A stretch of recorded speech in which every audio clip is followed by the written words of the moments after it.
Bismillahirrahmanirrahim. Assalamu alaikum wa rahmatullahi wa barakatuhu. Respected audience, it is a tremendous pleasure and honor for me to welcome you all on behalf of Ahmadiyya Muslim Community, Islamabad region, to this interactive Zoom program, which is a symposium on the Holy Quran, and it has been arranged under the guidance of National Talimul-Quran and Waqf Arzi Department, for which I am much thankful to them. We will start the formal program with a recitation from the Holy Quran. I would like to request now to Atifal respected Aliyan Ahmad Raja Sahib to recite a portion from the Holy Quran. Assalamu alaikum. A'udhu billahi minash shaitanir rajim. Bismillahir rahmanir rahim. Huwallazi anzala alaykal kitaba minhu ayatun muhkamat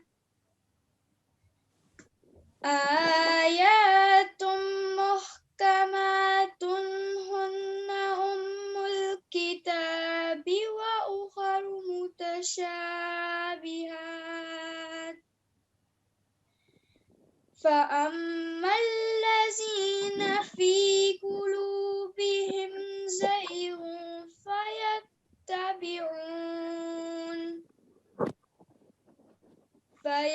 فيتبعون ما تشابه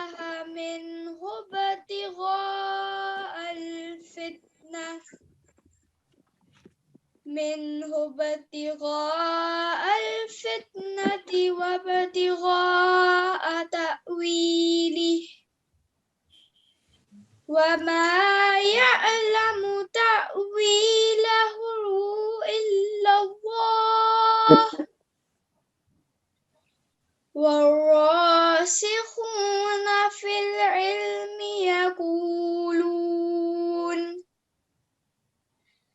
يقولون آمنا به كل من عند ربنا وما يذكر إلا أولو الألباب ربنا لا تزغ قلوبنا بعد إذ هديتنا وهب لنا من لدنك رحمة إنك أنت الوهاب Jazakallah. Jazakallahu khaira. Now I would like to request another Tifal, respected Jalal Shams Sahib, to read out English translation of these verses. Assalamu alaikum. The translation of chapter 3, Surah Ali Imran, verses 8 to 9, which were just recited before you, is as follows. I seek refuge with Allah from Satan the accursed. In the name of Allah, the Gracious, the Merciful. He it is who has sent down to thee the book. In it there are verses that are decisive in meaning. They are the basis of the book. And there are others that are susceptible of different interpretations. But those in whose hearts is perversity pursue such thereof. As are susceptible of different interpretations, seeking discord and seeking wrong interpretation of it. And none knows its right interpretation except Allah and those who are firmly grounded in knowledge. They say, we believe in it. The whole is from our Lord. And none heed except those gifted with understanding.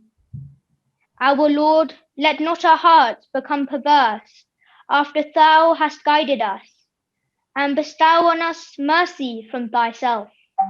Surely thou alone art the bestower. Ameen. Jazakallah. Ameen. Jazakallahu Hasan al Jaza. Next is a poem. I would like to invite Jamia UK student, respected Rana Abdul Muqeed Sahib, to please recite a few couplets from a poem written by Promised Messiah alayhi salatu wassalam. Assalamu alaikum warahmatullah.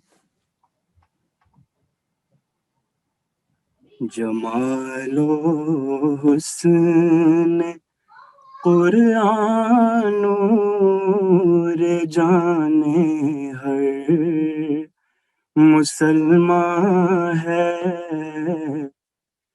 कमर है चांद औरों का हमारा चांद कुरान है,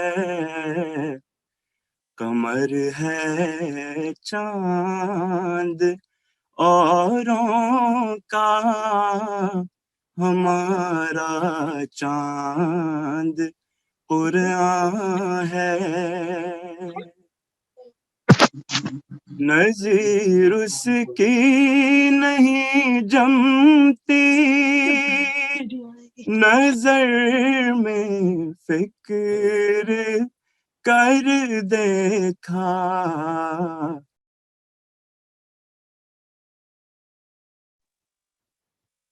भला क्यों कर न हो यकता, कलामे पाक रहमान है, भला क्यों कर न हो यकता, कलामे पाक रहमान है, बहारे जावेदा पैदा है उसकी हर इबारत में, न वो खूबी चमन में है, न उस सा कोई बुस्तां है, कलामे पाक यज़दा का कोई सानी नहीं हरगिज़, अगर लोलोए उम्मा है, वगर लाले अफ़शां है, I can't go back. लोलोए उम्मा है, वगर लाले बदख्शां है, खुदा के कौल से कौले बशर क्यों कर बराबर हो, खुदा के कौल से कौले बशर बराबर हो, वहाँ कुदरत यहाँ दरमांदगी फर्के नुमायां है, वहाँ कुदरत यहाँ दरमांदगी फर्के नुमायां है, जमालो हुस्न कुरान नूर जाने हर मुसलमान है। जज़ाकल्लाह। Jazakallah khaira. As I mentioned before, today's program has been arranged under the guidance and great cooperation from National Talimul-Quran and Waqf-e-Arzi Department. We are honored to have National Secretary of Talimul-Quran, respected Hafiz Fazli Rabi Sahib amongst us. He is a life devotee by the grace of Allah, and has been serving the UK Jamaat with regards to teaching the Holy Quran for the last more than 20 years. I must also mention that based on his vast experience of teaching the Holy Quran, he's also produced an excellent book called Tahsinul-Quran, which describes the rules for correct pronunciation of the Holy Quran in a very simple manner. Respected Hafiz Sahib also teaches at Jamia Ahmadiyya UK and has appeared on MTA, and in particular, he recorded a series of programs titled Al-Tartil that has appeared quite regularly on MTA. With this brief introduction, I would now like to request respected Hafiz Fazli Rabi Sahib to please conduct the rest of program. Jazakumullah, thank you so much, Regional Amir Sahib. Okay, Aman Sahib, could you please start?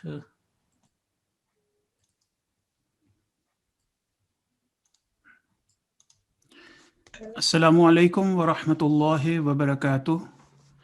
My name is Mu'eed Hamed and I'm Naib Secretary Talimul-Quran UK. The presentation you are about to see at the moment is Path to Success and Prosperity. As we all know that when we hear adhan or call for prayer, there is a verse, Hayya ala al-falah, Hayya ala al-falah.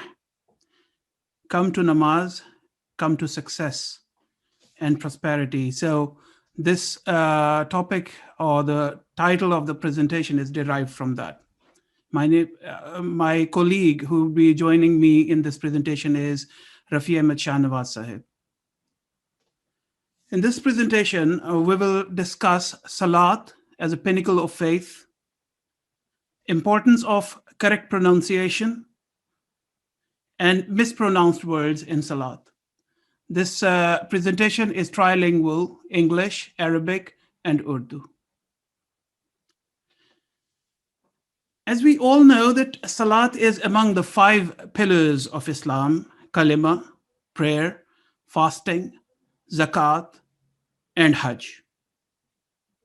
In the Holy Quran, chapter 29, verse 46, Allah Ta'ala says, Bismillahir Rahmanir Rahim, wa aqimith salah, and observe prayer.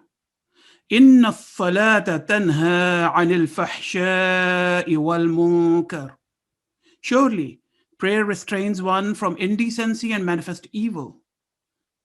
Wa la zikrullahi akbar, and remembrance of Allah indeed is the greatest virtue. Namaz is a way of communicating to Allah. And we have, as Muslims, the opportunity to communicate to Allah at least 5 times a day. In our 5 daily prayers, we recite Arabic words of Salat, and we also recite portions from the Holy Quran. Today's presentation is covering how to pronounce those Arabic words of Salat correctly and those portions of the Holy Quran which we recite correctly, and why it is so important to pronounce each word correctly, and what happens or if we fail to do so. Yeah. So this presentation is of utmost importance because it will have impact on our 5 daily prayers. There are 3 basic rules out of a number of rules which we need to learn. 3 basic rules of correct recitation. Number 1, giving each letter its due right. Number 2, prolonging or shortening each letter according to the strokes and signs. Number 3, pronouncing each letter according to their attributes. When we say giving each letter its due right, for example, in Tashahhud, A'udhu billahi minash shaytanir rajim, if we say A'udhu billah, we are not giving ayn its due right. If we say A'udhu billah, it will also change the sound effect of the word. So broadly speaking, when we are categorizing the errors we commonly make, there are 2 categories of mistakes. One, where the meaning of the word is changed, thus impacting the meaning of the verse entirely. And there is yet another broader category of mistakes in which the sound effect of the word is changed, thus giving a wrong impact to your listeners that you don't know your recitation well.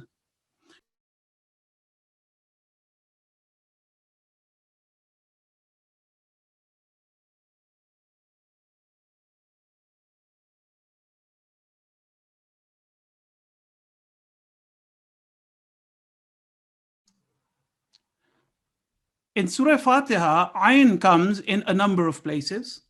And in every, for example, in An'amta alayhim, An'amta alayhim would be wrong, An'amta alayhim. So Ayn has its place. And similarly, if Fatha, Kasra, and Dhamma are wrongly pronounced, for example, in An'amta means you bestowed, and An'amtu means I bestowed. So you can well imagine what impact will it have if we wrongly say An'amtu. Similarly, prolonging or shortening each letter according to sign and stroke. For example, in Surah Al-Baqarah, the first verse, among the first verses is ذَلِكَ الْكِتَابُ لَا رَيْبَ فِيهِ. If we do not prolong this لَا رَيْبَ فِيهِ accordingly, and we say لَا رَيْبَ نَعُوذُ بِاللَّهِ, ذَلِكَ الْكِتَابُ لَا رَيْبَ فِيهِ means this is a perfect book. There is no doubt in it. And la rayba means there is surely a doubt. So it would be a kalma kufr with a very minor mistake. Pronouncing each letter according to the attributes also means that difference between thick and thin letters. For example, kul means eat and qul means say.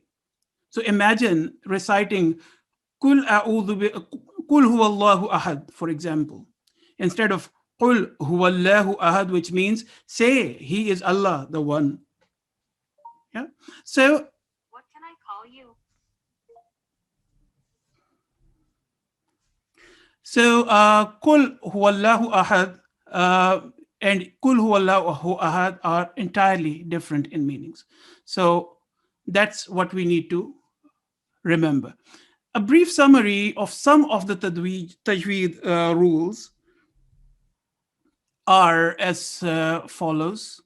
Number one, for example, in there are 29 Arabic alphabets. Out of those, there are 7 letters which are thick letters, heavy sounding letters. There are 3 which are conditionally heavy sounding letters.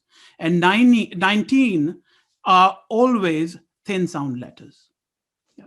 So those thick sound letters are kha, thad, dad, ta, dha, ghain, and qaf. Following 3 letters, alif, lam, and ra, are conditionally pronounced thick or heavy.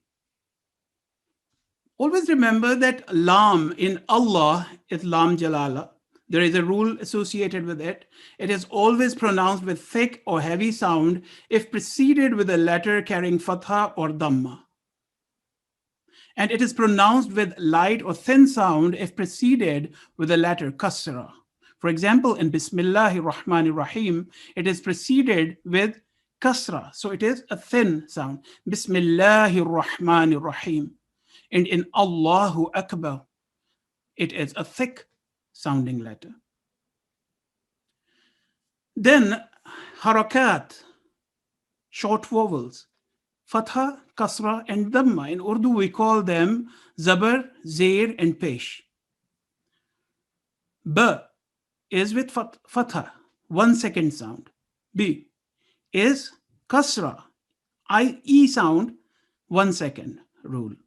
And bu is u sound with 1 second rule. So short vowels are 1 second rule. Long vowels, on the other hand, are 2 second rules. For example, vertical fatha, जिसको हम उर्दू में खड़ी जबर कहते हैं. Vertical fatha, ba. Vertical kasra, b. Vertical inverse dhamma, bu. Any letter carrying vertical fatha, vertical kasra, or inverse dhamma will be prolonged for 2 seconds. Long vowels, huruful madda. There are 3 letters in Arabic, alif, waw, and ya.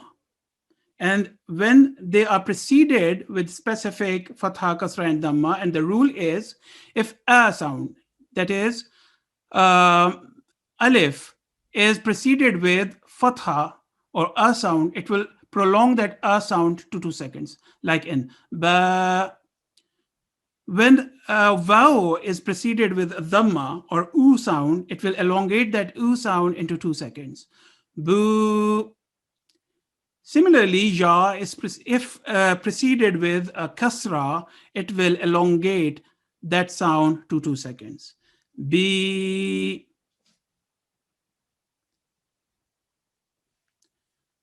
There are 2 letters, ya and waw, which are used in few places as gliding vowels. Huruful leen. Leen means to ease or to soften. Huruful leen are pronounced very softly for about 2 seconds. So this also comes in the 2 seconds rule. For example, in yawmiddin. Now, remember, gliding vowels or huruful leen are gliding because of the fact of their sound effect. Yawmiddin would be wrong. Yawmiddin. Similarly, alayhim. Alayhim would be wrong. Alayhim. Letter ya and waw with sukoon sign and preceding letter carrying fatha sign, it will make them a gliding vowel. Tashahhud, stressing. Whenever there is a shadda on a letter, it will called mushaddad letter. Shadda means hardened, and this letter should be stressed appropriately in the pronunciation. A letter carrying tashdid is called mushaddad. In Arabic writing system, a letter with shadda sign means this letter is written twice. For example, in Rabbi,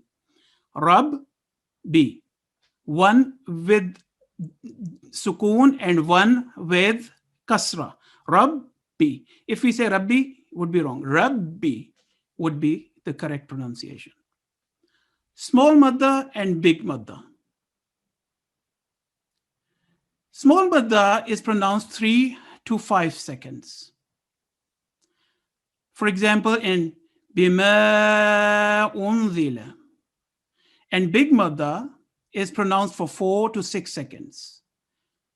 Waladdallin. So you see how the rule from 1 second to 2 seconds, and then 3 to 5 seconds, and then 4 to 6 seconds changes the sound effect of the word. Just to recap, this 1 second, 2 second, 3 to 5 second rule, and 4 to 6 second rule in one word, b. B, 1 second, b, 2 seconds, b,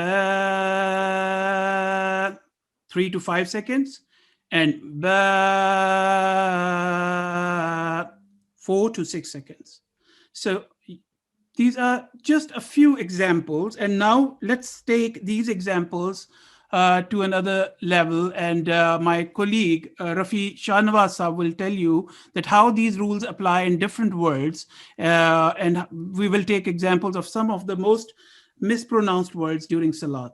So I'll hand over the mic to my colleague, Rafi Shahnawaz. This part of the presentation would be in Urdu. Assalamu alaikum wa rahmatullahi wa barakatuhu. तो ये नमाज में जो गलतियां होती हैं unknown mistakes, यानी हमें पता नहीं होता, हम पढ़ रहे होते हैं अपनी तरफ से सही, लेकिन उसका तलफ़्फ़ुज़ सही नहीं होता. इसके लिए आपकी खिदमत में मैं चंद ये पॉइंट्स पेश करूंगा. ये सबसे पहले आपके सामने अल्लाहु अकबर. तो अल्लाह जब लामुल जलाला अल्लाह के नाम पर जब खड़ी जबर हो और उससे पहले हर्फ पर जबर हो तो आवाज पुर करके मोटी करके पढ़ा जाएगा उसको अल्लाहु अकबर. और जो अकबर है ये भी काफ थिन लेटर है, बारीक हरफ है, तो अकबर यहाँ करकला ना हो और ना ही अल्लाहु अकबर, ये भी सही नहीं, बर अल्लाहु अकबर। आगे है इसके बाद सना जो शुरू होती है नमाज में, सुबहानकल्लाहुम्मा, यानी सुबहानकल्लाहुम्मा नहीं, सुबहानकल्लाहुम्मा। तो यानी कल्लाह पूर करके पढ़ा जाएगा और सुबहानकल्लाहुम्मा। आगे लफ्ज है जैसे बाद बढ़ता बंदा बता बारह कस्मों का, तो ये बता बारह कस्मों का नहीं है, व तबारा कस्मों का, व तबारा कस्मों का।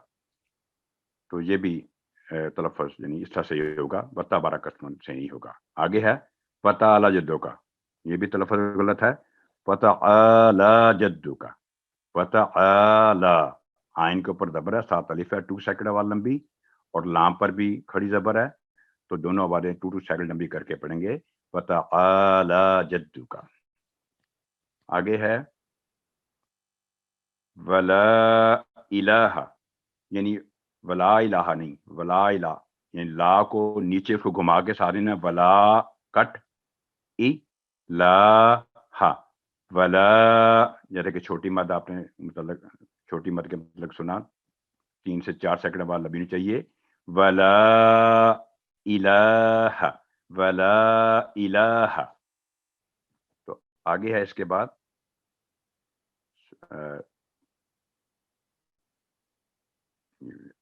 ला इलाहा, आगे चलेंगे हम अल्हम्दु। ये है अल्हम्दु। यहाँ लाम पर जब भी कुरान करीम में जज़म होगी कहीं भी अरबी में, तो उसको लंबा नहीं करना, उस पर स्टे नहीं करना, अल नहीं होगा। और ना ही मीम साकिन यहाँ पर अल्हम्दु में भी आवाज़ लंबी होगी, 1 सेकंड इजहार का रूल होगा। अल्हम्दु, दू की आवाज़ भी लंबी नहीं करेंगे, अल्हम्दु। तो ये है इसका सही तलफ़्फ़ुज़। आगे है मालिकी, मीम पर खड़ी ज़बर है, या बाज़ दफ़ा यानी मा अलग लिखा होता है तो साथ ली की, मा की आवाज़ 2 सेकंड लंबी करेंगे, ली की आवाज़ लंबी नहीं होगी 1 सेकंड, और की, मालिकी, मालिकी नहीं होगा ये, तो ये हो गया मालिकी। आगे है ये हरूफ लीन की जो बात हुई है, वाओ हरूफ लीन में से एक हरफ है, तो यौमिद्दीन नहीं होगा, यौमिद्दीन। बाद दफ़ा सुनने में आता है यौमिद्दीन, तो यौमिद्दीन नहीं, यौमिद्दीन, क्योंकि दाल पर आगे तशदीद होती है, तो यौमिद्दीन। तो आगे इसके बाद है इय्याका, जहां जो गलती होती है इय्याका ना बोलो, तो ये इय्याका नहीं, इय्या, या पर तशदीद है, यानी एक पहले जज़म है इज, फिर या पर उसकी जो ज़बर है उसके साथ अलिफ, इय्याका, का की आवाज़ लंबी नहीं होगी, इय्या 2 सेकंड, इय्याका।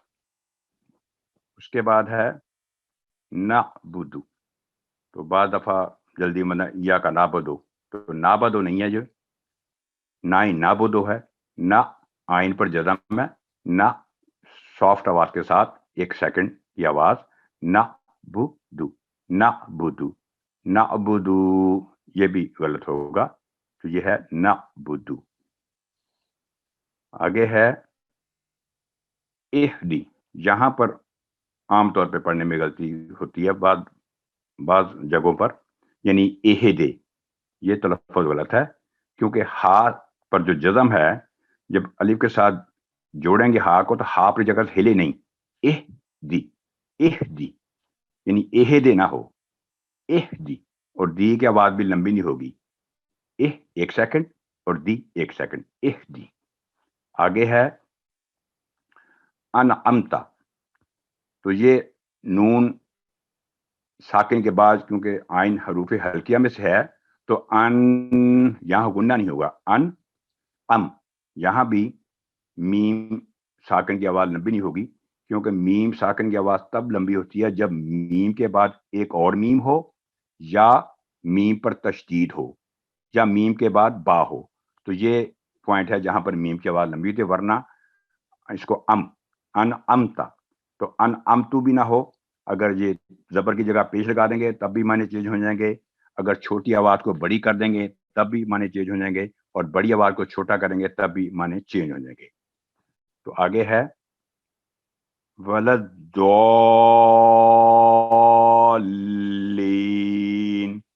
تو یہاں جو غلطی دیکھنے میں آتی ہے یعنی ولد دعا علیحدہ پڑھا جاتا ہے اور لین علیحدہ بول جاتا ہے. کیونکہ لام پر تشدید ہے تو پہلے سارا لوڈ لام تک آپ پڑھیں, سمجھے ولد دعال پڑھنا ہے لام تک. پھر جب لام تک پہنچ جائیں تو لام کو تھوڑی دیر روک کے رکھیں, زبان کے ساتھ سمجھے چپک گئی ہے, جیسے ولداللین, کیونکہ لام ڈبل ٹائم لے گی, تشدید ہے اس کے اوپر اور ساتھ اس کے بڑی مد ہے, تو 4 سے 6 سیکنڈ آواز لمبی کر کے ولداللین.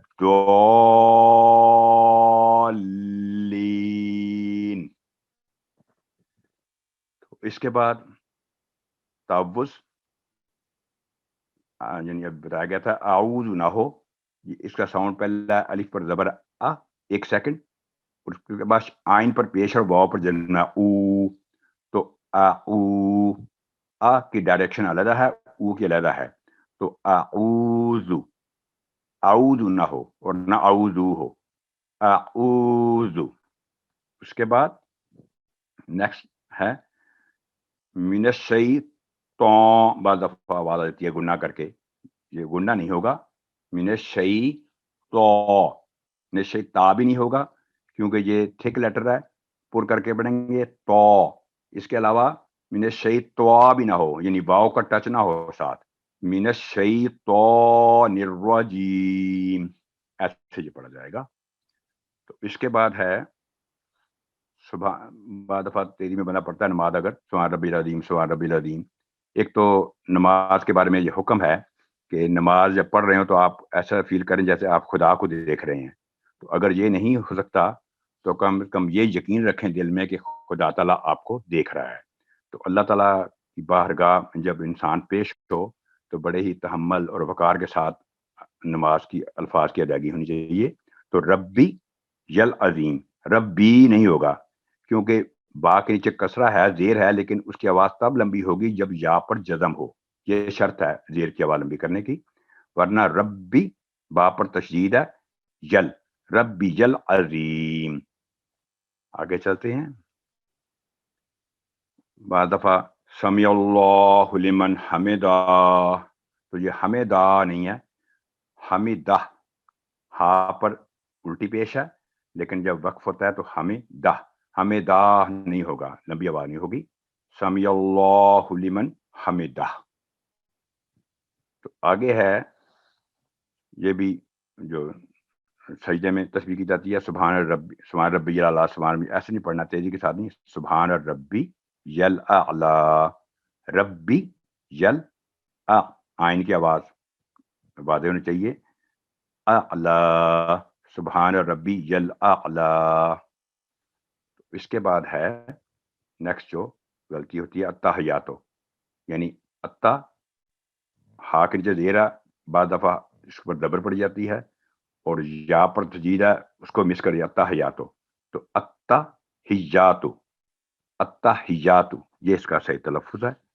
تو اس سے آگے ہم چلتے ہیں ایھا النبی, تو ایھا النبی نہیں, ایھا النبی, ایھا النبی, یہاں پر بھی وہی پوائنٹ ہے, بیجو یعنی بی کی آواز لمبی نہیں ہوگی اور نون پر 2 سیکنڈ گننا ہوگا. جب بھی نون یا میم مشدد ہو تو آواز 2 سیکنڈ کے لیے وہاں گننا کیا جاتا ہے, ایھا النبی.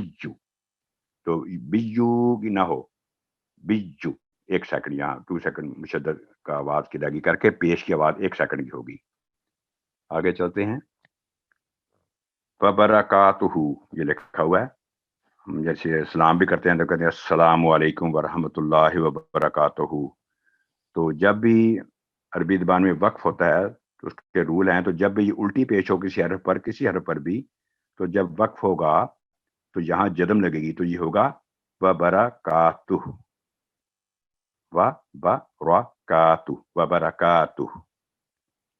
اس کے بعد ہے آگے نیکسٹ جو یہاں بھی بہت کامن مسٹیک ہوتی ہے, اشہدو, یعنی اشہدو, اشہدو, اش علیحدہ ساؤنڈ ہے, ہا اور دو, اشہدو, اور یہ جو لفظ ہے نماز میں بھی ہے اور اذان میں بھی, یہاں بھی اکثر غلطی نظر آتی ہے. ان لا الہ, تو ان لا گنہ نہیں ہوگا کیونکہ لام نون ساکن کے بعد اگر لام پر تشدید ہے تو نون بالکل سائلنٹ ہوگا. اشہد اللہ الہ, تو لا الہ بھی نہیں ہوگا. لا اوپر کو آواز آ رہی ہے, ای کی آواز نیچے ہے. اشہد اللہ الہ, یہ ہے اس کا صحیح تلفظ. آگے ہے, جب ہم درود شریف پڑھتے ہیں تو ہم پڑھتے ہیں اللہم صلی علی محمد و علی آل محمد, یعنی محمدن کہہ کے رک جاتے ہیں, یا اللہم صلی علی محمد و علی آل محمد. ایک تو محمد دن نہیں ہے یہ کیونکہ واو پر تشدید ہے, تو واو کے ساتھ ادغام بالغنہ, غنہ کے ساتھ ادغام ہوگا. محمد و علی, یعنی ولا آل نہیں, و کے بعد آئین ہے, و علی محمد و علی اللہم صلی علی محمد و علی آل محمد.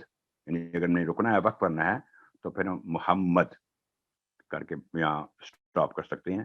محمد دن کہنا نہیں صحیح ہوگا. تو اس کے بعد ہے با رکتا, تو یہ جو با رکتا نہ ہو, کلکلا نہ ہو, یہاں کاف باریک لیٹر ہے, را کو پر کر کے با رکتا, تا کی آواز لمبی نہ ہو, با رکتا. آگے ہے اس کے بعد, یہاں بھی کامن مسٹیک ہوتی ہے, اگر آپ چیک کریں نماز میں پڑھ جائے ربی جالنی, تو ربی جالنی نہیں ہے, پہلا ساؤنڈ ہے ربج, یہ را با اور جیم تینوں حروف مل کے ایک ساؤنڈ بن رہا ہے, ربج النی.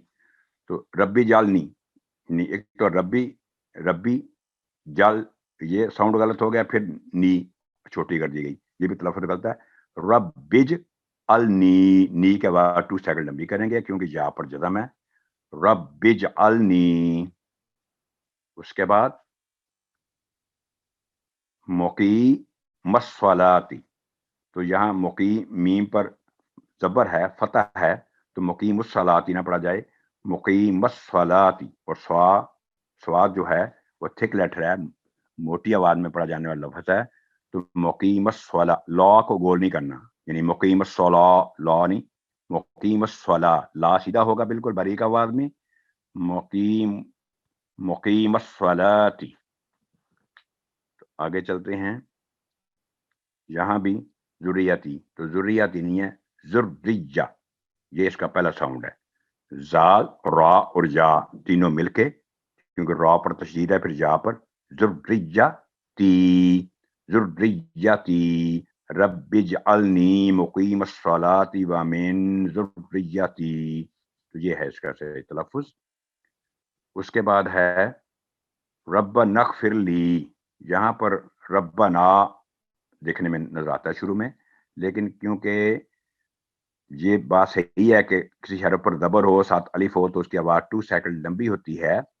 لیکن جب بھی الف کے بعد کسی حرف پر, اگلے حرف پر تشدید یا جزم آ جائے تو الف سائلنٹ ہو جاتا ہے, پھر اس کی حیثیت نہیں رہتی. تو یہاں ربا نغفر لی, تو لی کے بعد یہاں بھی 2 سیکنڈ ہوگی, ربنا اغفر لی, یہ ہوگا اس کا صحیح تلفظ. تو آگے ہے, یہاں بھی کام مسٹیک ہوتی ہے, والے دیا, تو والے دیا نہیں ہے, وا لی, واو پر زبر, ساتھ الف ہے, 2 سیکنڈ آواز لمبی کر کے وا لی دیا, ولی والی دیا, تو یہ ہے اس کا صحیح تلفظ. آگے ہے, یہ ہے عام طور پر ہم سلام پھیرتے ہیں نماز میں, تو السلام علیکم ورحمۃ اللہ, تو وہ رحمت اللہ نہیں ہوگا, یہ عام طور پر بعض دفعہ غلطی ہو جاتی ہے. وہ رحمت اللہ یہ ہے, را پر زبر ہے, ورحمۃ اللہ. تو جزاکم اللہ احسن الجزا, یہ تھی آج کی جو کامن مسٹیکس کے متعلق میں نے کہا آپ کے خدمت پیش کروں. Jazakumullah, thank you so much, Mohit Sahib and Rafi Sahib. And now we move to next presentation. And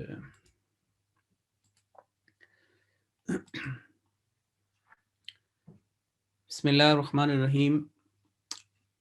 By the grace of Allah, every Sunday we are making virtual visit or Qur'an Symposium program to different regions. And this is the fifth region, Islamabad, in which we are now here.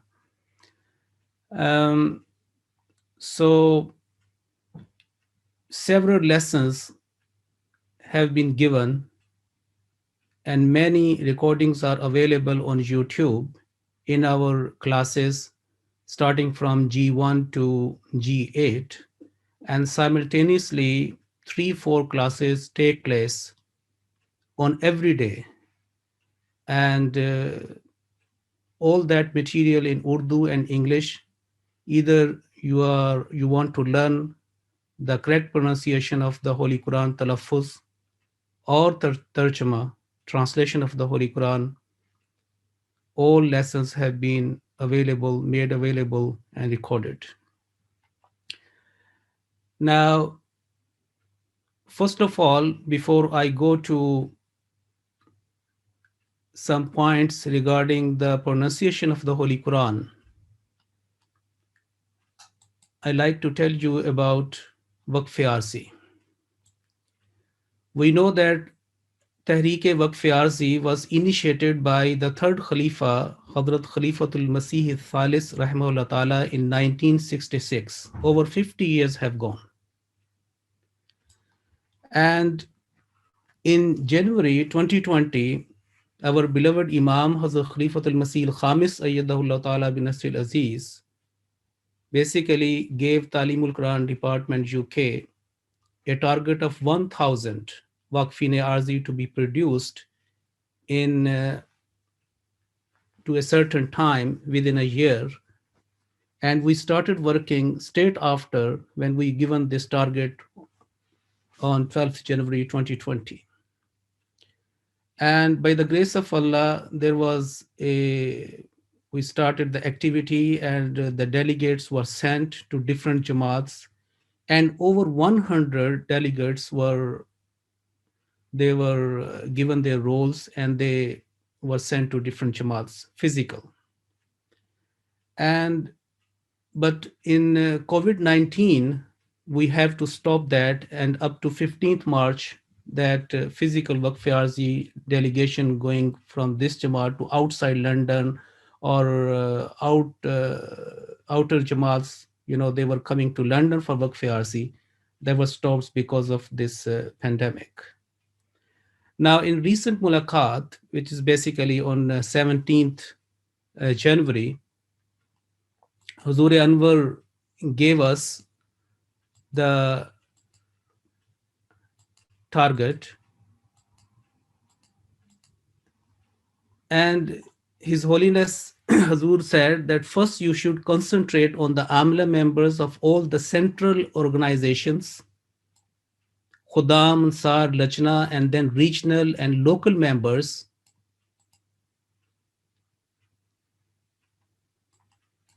And if they participate in the Waqf Arzi scheme, then others will follow them. And that was the directive of Huzur on 17th January in a virtual mulaqat with National Majlis Amla. Yesterday, there was National Amla meeting. And again, this Waqf Arzi directive was reminded to them. And respected Amir Sahib was the first who put his name in the list. And then some other Naib Amirs and other people came. And then people are coming to this fold. So I like to tell you what will be the Waqf Arzi, the form of Waqf Arzi in this pandemic, in COVID-19, until this is over. We have to do this one.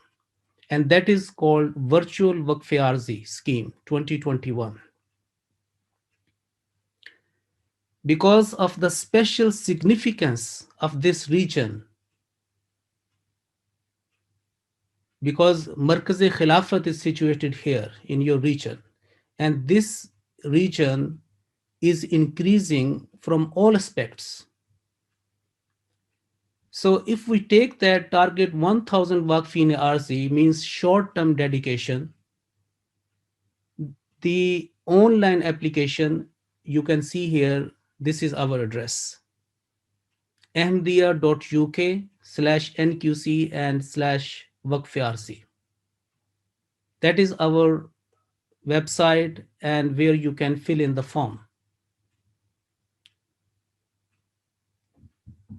Many people, many individuals in this region may belong to some national amila or Ansar or Khuddam and Lajna and regional amla and then the local amla.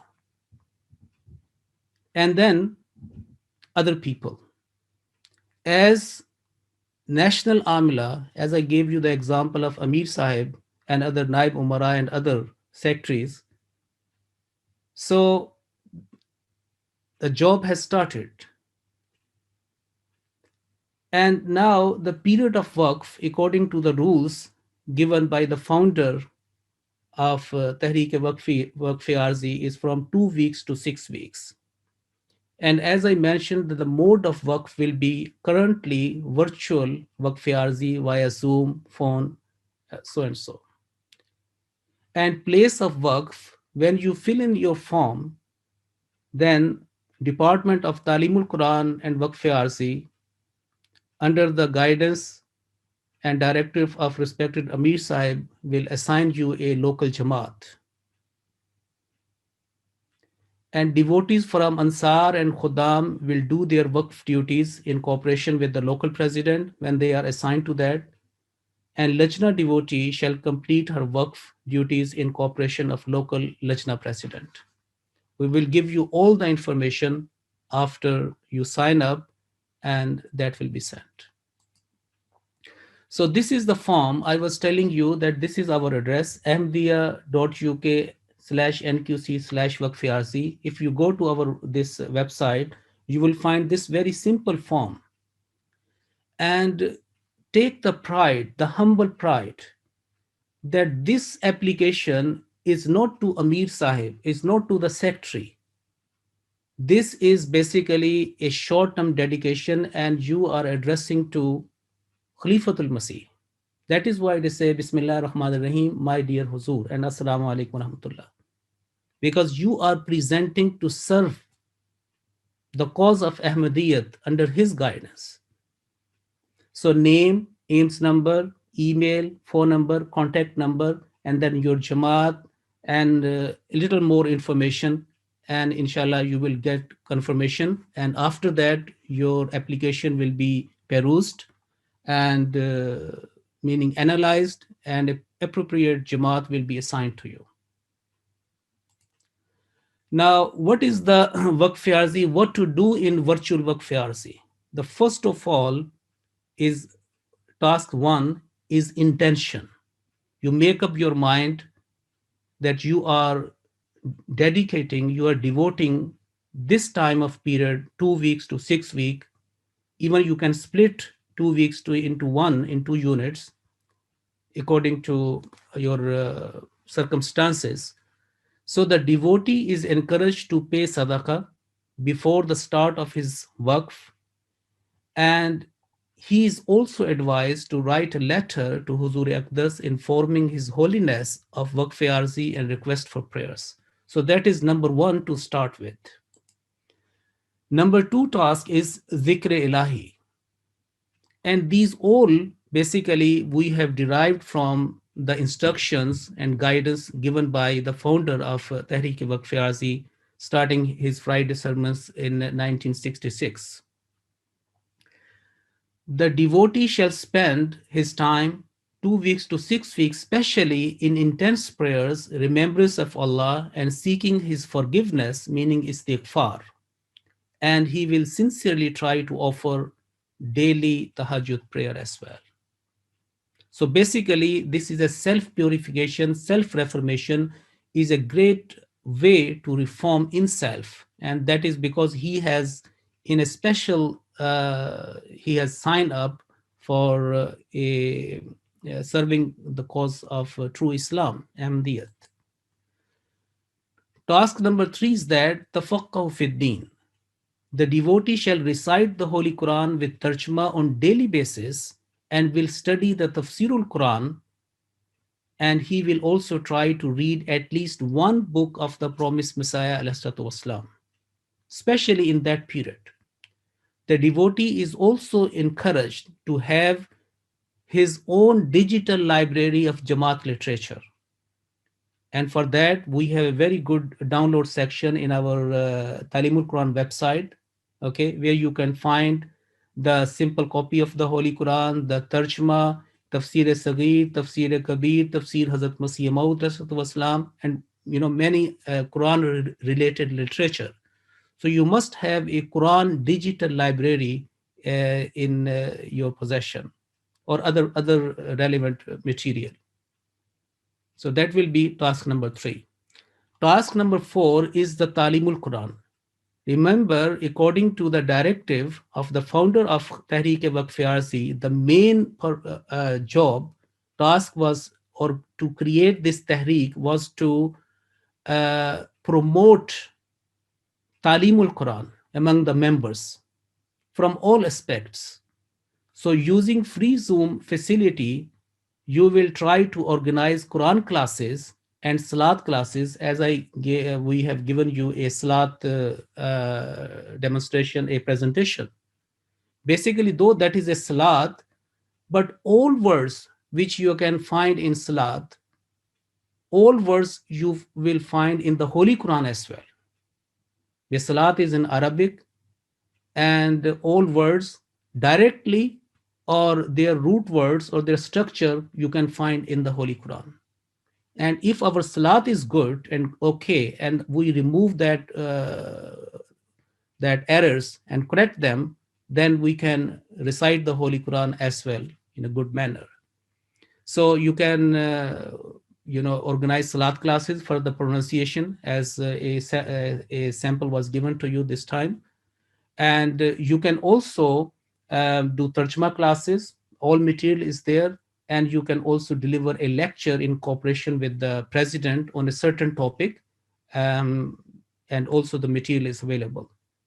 All that, many things, PowerPoint presentation we have made, and you can download from Waqf Farsi. And we, inshallah ta'ala, as soon as a person signs up for Waqf Farsi, we will send you the detail of your assigned Jamaat with a Waqf Farsi PDF pack, in which you will find this Salat presentation, some very basic, the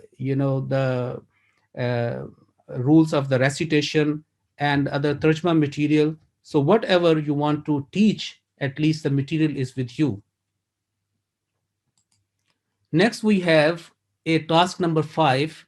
Talimul-Quran and Al-Wasiyat is closely related,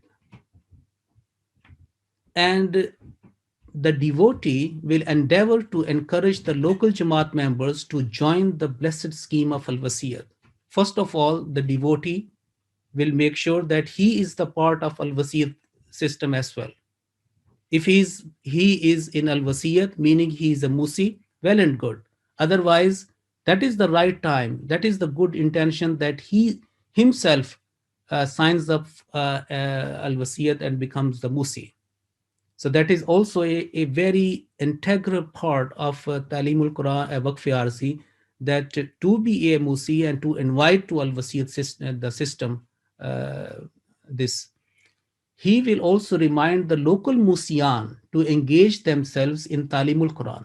Again, this is a responsibility of the Musian, that they promote, they teach, and they learn the Holy Quran.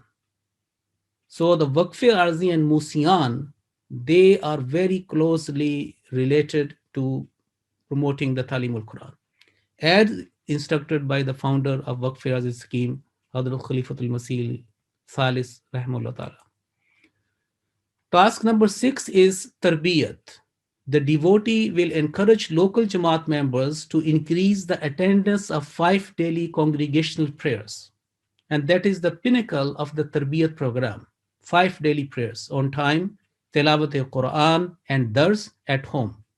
In this COVID-19, you see the Dars are being taken, are delivered either that is a salat centers or mosque or home, people are offering congregational prayers at home. So a devotee can remind them, depending, how the people situated in the country or in that Jamaat. Next, number 7 is promoting Waqf-e-Arzi scheme. Light to light. The devotee will promote Waqf-e-Arzi scheme, particularly among the local Jamaat Amla members. As I gave you the instructions of Hudur, the first of all, National Majlis-e-Amla, Khuddam National Amla, Ansar National Amla, Lajna National Amla, then regional, then local. So, for example, if a devotee is assigned a Jamaat, for instance, a Sheffield, he will make sure that he invite the members of Sheffield Jamaat or Manchester or Gillingham, wherever he is or she is assigned, that Amla members as well as to other members as well. So the minimum target for a devotee to get at least 2 filled in application forms from the assigned Jamaat.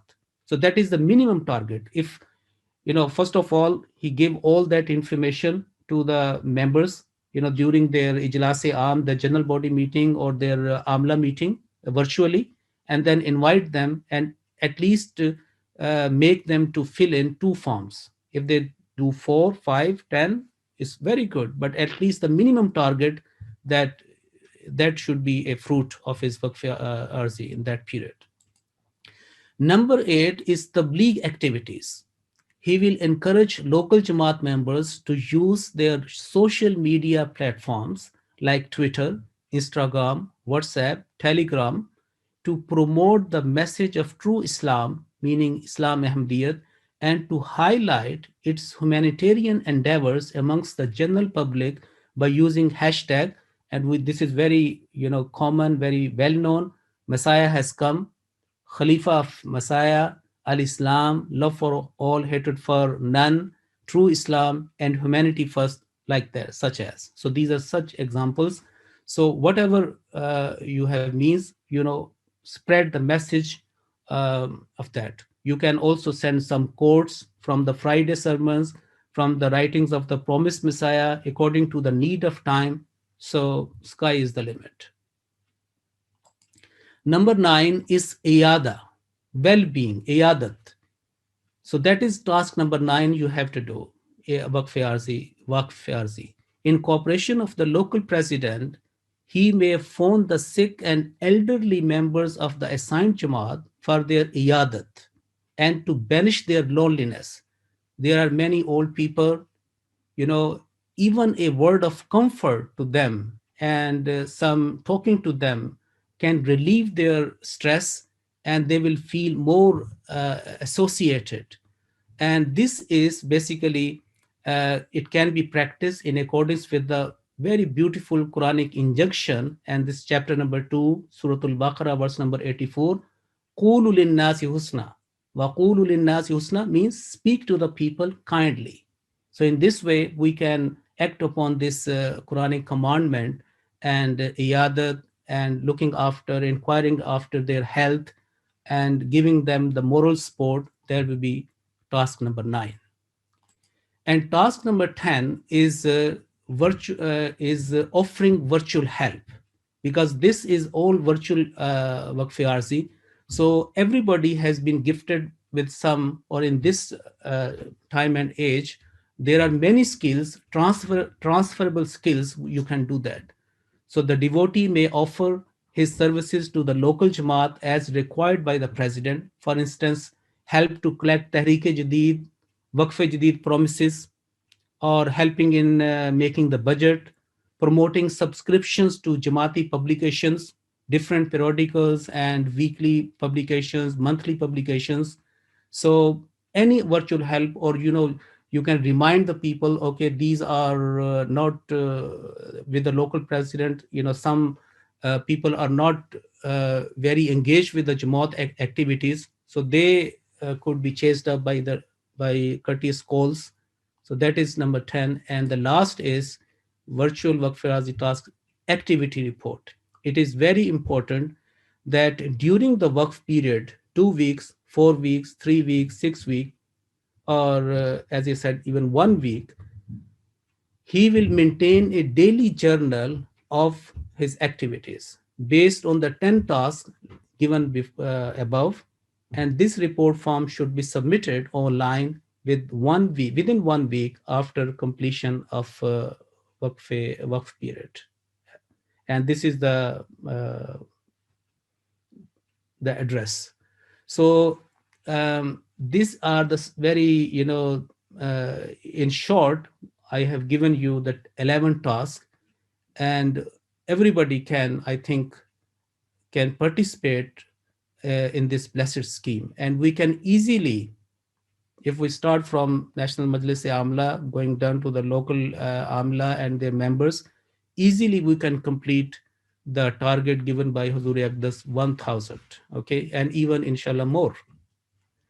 So after Waqf RC, now I come to the second part of my presentation, which is about the Holy Quran. Now you can see here, it is very well known, and the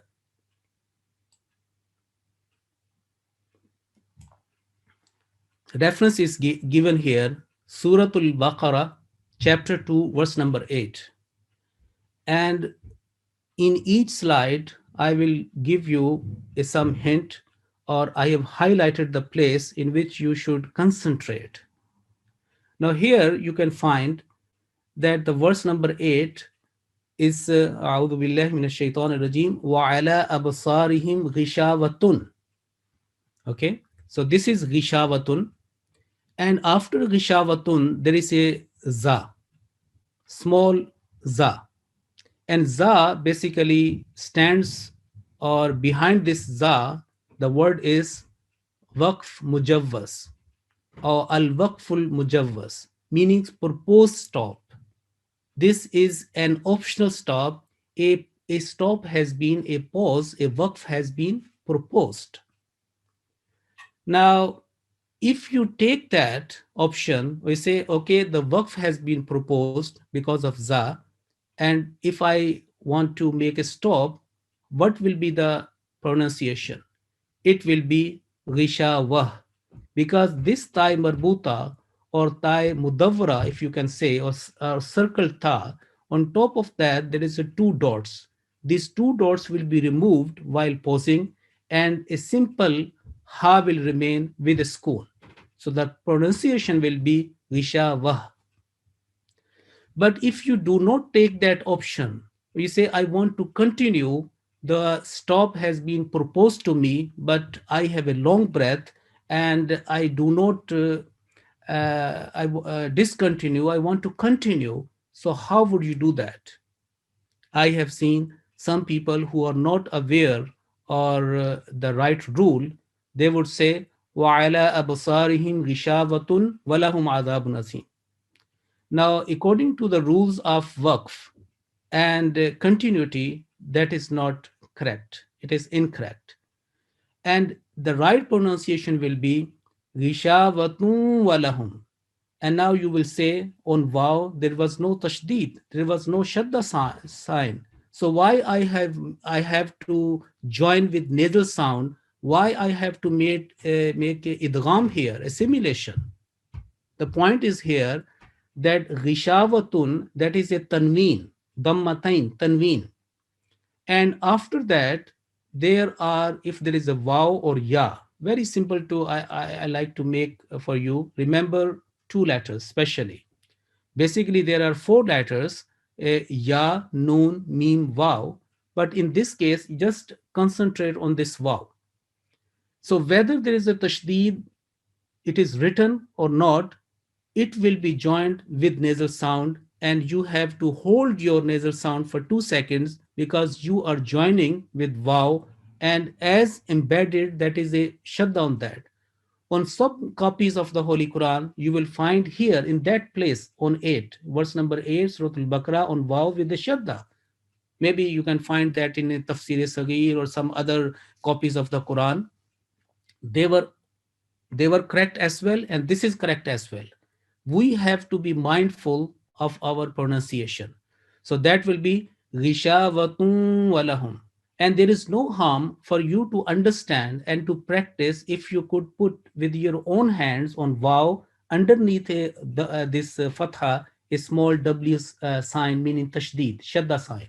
So make sure it will be ghishavatun walahum. Because if you say ghishavatun and walahum, that according to the rule, that will be wrong and this is incorrect in joining.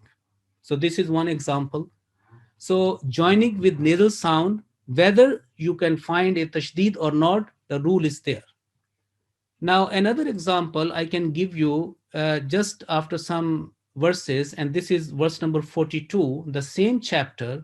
And again here, qalilan, remember in this time, it is fathatain, okay? It is tanween. And after that, the same za sign. And za, you know that, al-waqful mujawwaz, that proposed stop. If that is a proposed, and if you take that option, the pronunciation will be thamanan qalila. Simple. And then you will make a stop and will take breath. But you say, okay, I want to continue. And I do not take the option of this stop. It is proposed, but I am under no obligation to stop here. So what to do that? So the rule which I told you, chapter 2, verse 8, the same rule will be applied here and all the text of the Holy Quran. So in this case, it will be qalilan wa iyaya fattakun, whether there is a shadda or not. If that is a shadda, that will be the same qalilan wa. If there is a no shadda here, it is not, then you have to be included, you have to include that in your pronunciation. And there is no harm that if you can put for your remembrance or for your practice, and nobody can make a mistake, or especially our children, you underneath if fatha, you add a tashdid sign here. So in this case, qalila, simple, or joining, qalilan wa, merging with nasal sound. Next point is here, is chapter 2, again in part 1, in 126, verse number 126. Here the alif has been highlighted. Remember, we can find alif in many places of the Holy Quran. And basically, alif is the letter which has been repeated the most in the text of the Holy Quran. Remember this word, that this word here, tahira, either you stop or continue, that will be read. Some people, when they say, okay, if we continue, that will be okay. Okay, that's fine. But if we stop here, it has been observed, they say tahir, because ra will be sakin and we'll stop here. It is totally wrong, because this verb, I'm not going to the translation this time, because that is not the focal my focal point in my presentation this time. But this alif will be read, because this verb is not for one person, it is for two people. Okay, as give you example here, Ibrahim and Ismail. Hazrat Ibrahim was the father, Ismail was his son. So I gave you the example 126. You go to the Tarjumatul Quran, English or Urdu, and find out the translation, and then you will find out what is the translation of this word. Okay, and what is the story, and what is the point is being discussed here. So this is the point, that alif will be included while in continuing or making a stop, waqf or wasl. Remember here, prolonged due to alif maddiya. Alif maddiya means this alif will be elongated. The role of this mad is alif of elongation or prolongation. Either you doing a pause, and wasl means to join. So continuity or discontinuity, this alif will be part of your pronunciation. Now the point is that here verse number 238, chapter 2, the word is ya'fuwa. Now if you know, I've just discussed about this one, this ra, remember the ra maftu, yani ra with fatha followed by alif. Now in this case, is his waw with fatha, so waw maftuha, and alif after that. So what is the instruction given here? Do not prolong due to alif in waqf. Remember, this alif is not alif maddiya. There are several kinds of alif in the Holy Quran. Okay, inshallah ta'ala, because we are making virtual visit to each region, and this is our first round. When we complete all the regions of the UK Jamaat, we will start again the second round, and maybe in the second round I will discuss about the alif of different kinds of alif in the text of the Holy Quran in a more advanced way. But here you will find that if you join together, it is easy. And you already know that it will be waw, which is maftuha, mutaharrik, will be joined with lam mushaddad, which is alladhi. So the pronunciation will be ya'fu walladhi. But point is here that if you are reading as a alone and you want to make a stop here, either for a short of breath or due to you want to tell the translation or split word translation, you want to understand or you want to teach or you want to make a stop here. So you what to do that? Either you will do that au yafu wa or au yafu. The instruction here, do not prolong due to alif in waqf, because this alif is not alif maddiya. The role, the attribute of this alif is not alif of elongation. Okay, and there is a separate rule for that one. Not every alif after a maftu letter is alif maddiya. Okay, its role. So in this case, waw will take a sukoon and it will be au ya'fu. Okay, not yafuf, not yafuwa, but au yafu. But as soon as you are joining to the next word, which is allazi, then these two letters, alif of yafuwa here and allazi, the blank letter, they will be ignored altogether, and that will be au ya'fu wallazi. So if you are making a stop, it will be au ya'fu. And I gave you the example here quite clearly here. Wa an ta'fu. Maybe you can understand that. Wa an ta'fu, you can understand or decode why the waw has taken a sukoon here, and waw, and another point, why a waw has not taken fatha here, because the next letter is not a mushaddad or not a sakin letter, and it is a separate. So next we can come to another example of the same. Here the remember, again, wa an atluwa, waw is here, and this is maftuha, yani with fatha. After that there is a alif. When we join together, we know that these two blank alif will be dropped, and the pronunciation will be wa an atlu wal Qur'an. But the point is here that if I like to pronounce this word separately, in this case, the last letter will be ignored. And how to do that?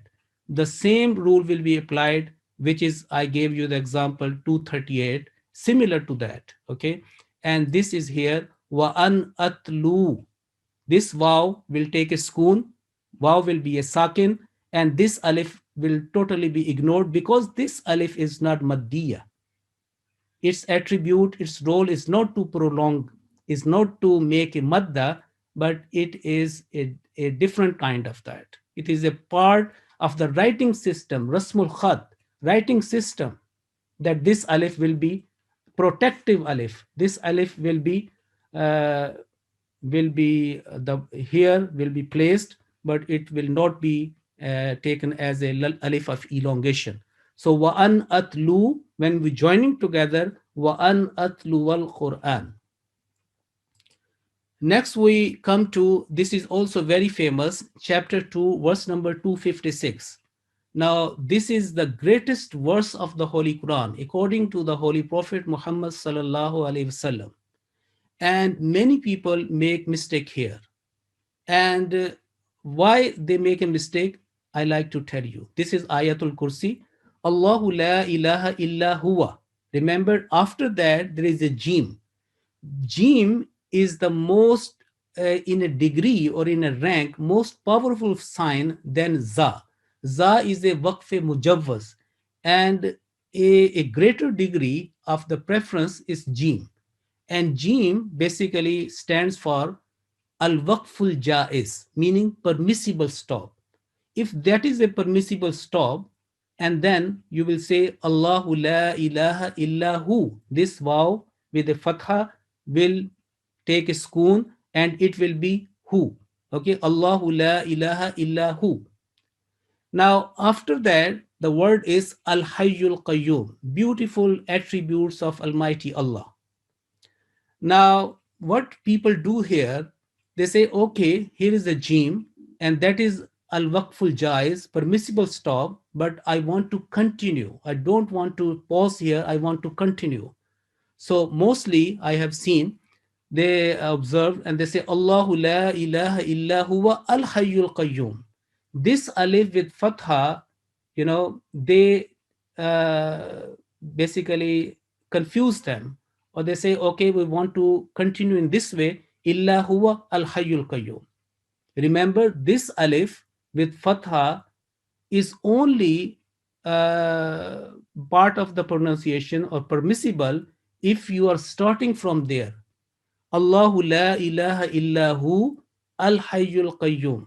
But as soon as you join together, meaning ignoring the jim, this pause sign, you will say Allahu la ilaha illa huwal hayyul qayyum. So ignore alif in joining, vow to lam straight away, huwa, and it will go straight to lam sakin, because this alif is called hamzatul wasl.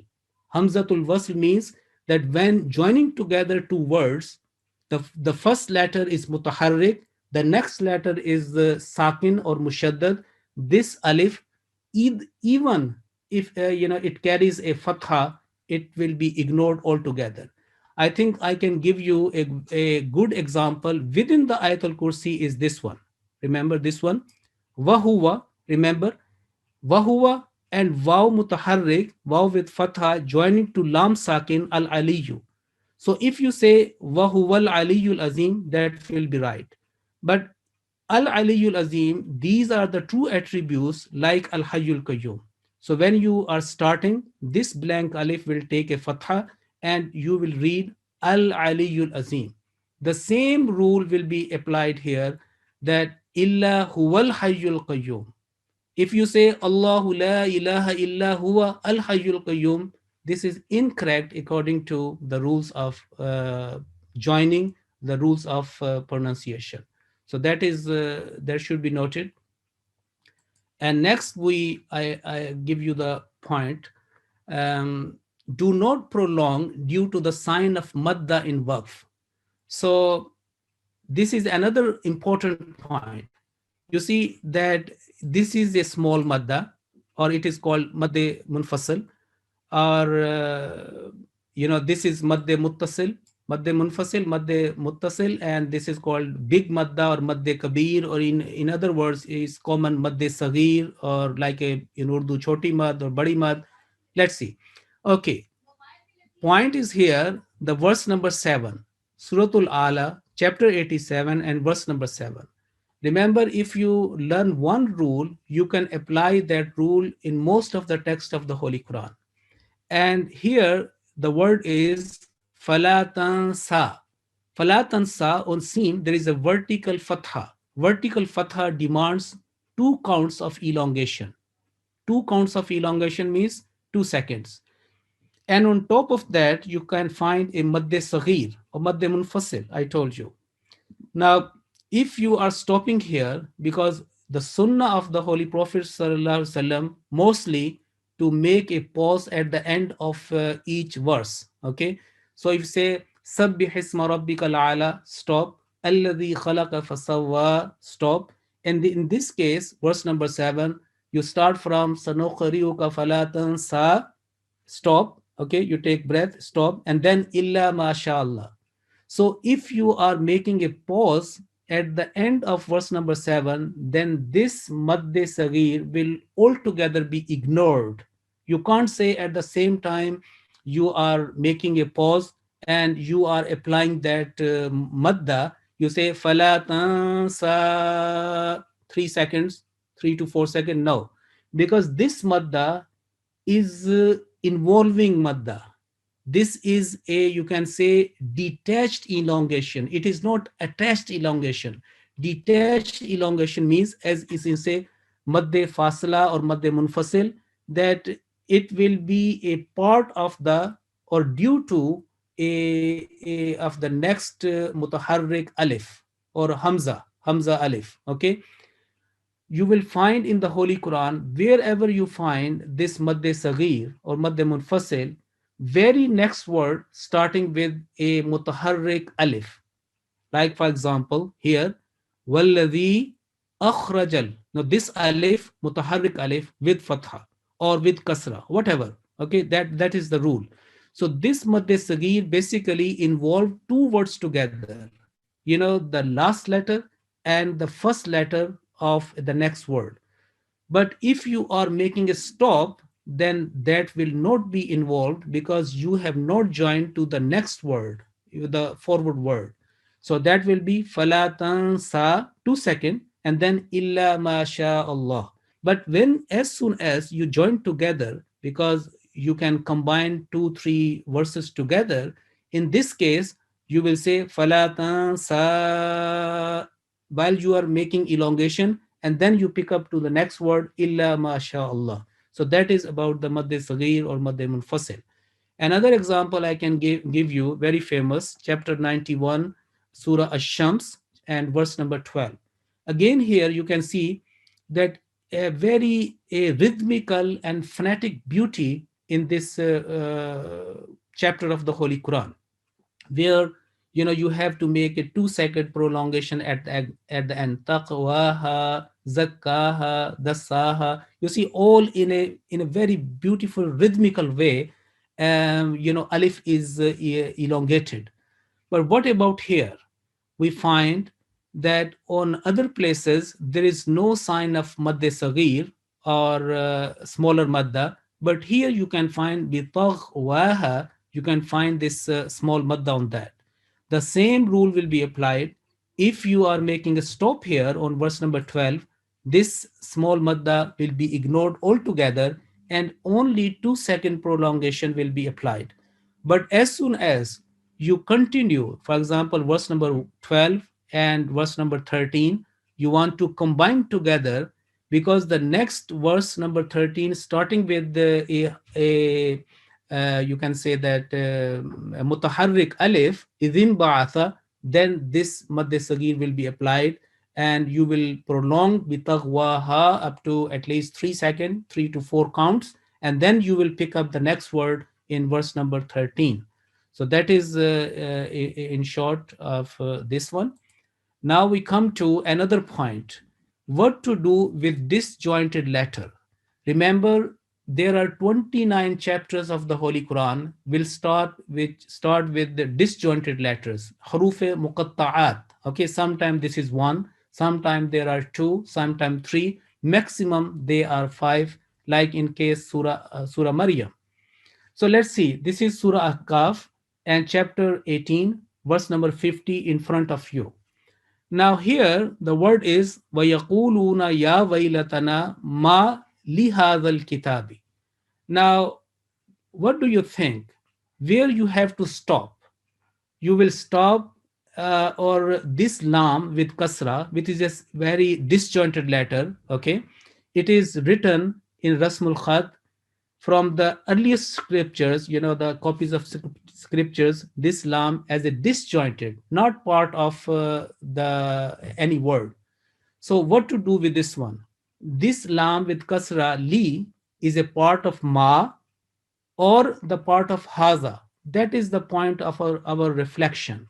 Remember, if I gave you the this reference, you open the copy of the Holy Quran in your spare time or after the symposium and read the translation.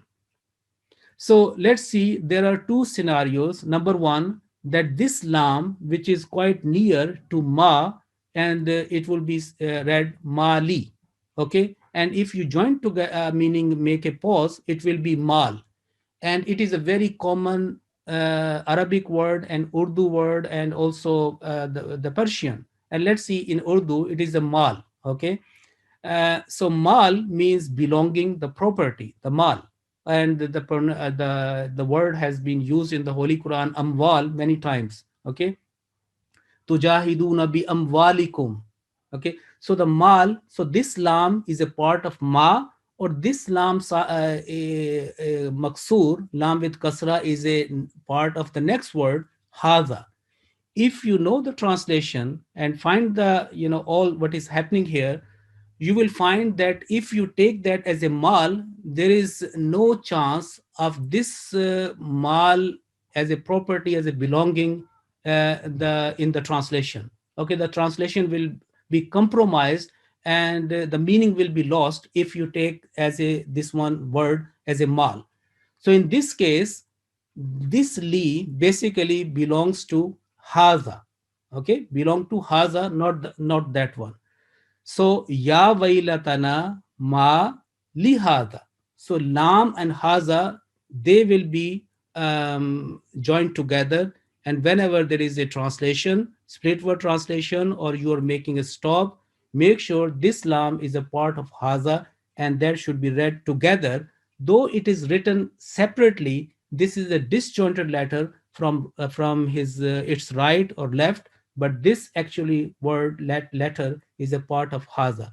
But those some qurra, they have made it say okay, because you can stop here, ya vailatana, you can stop here as a mal.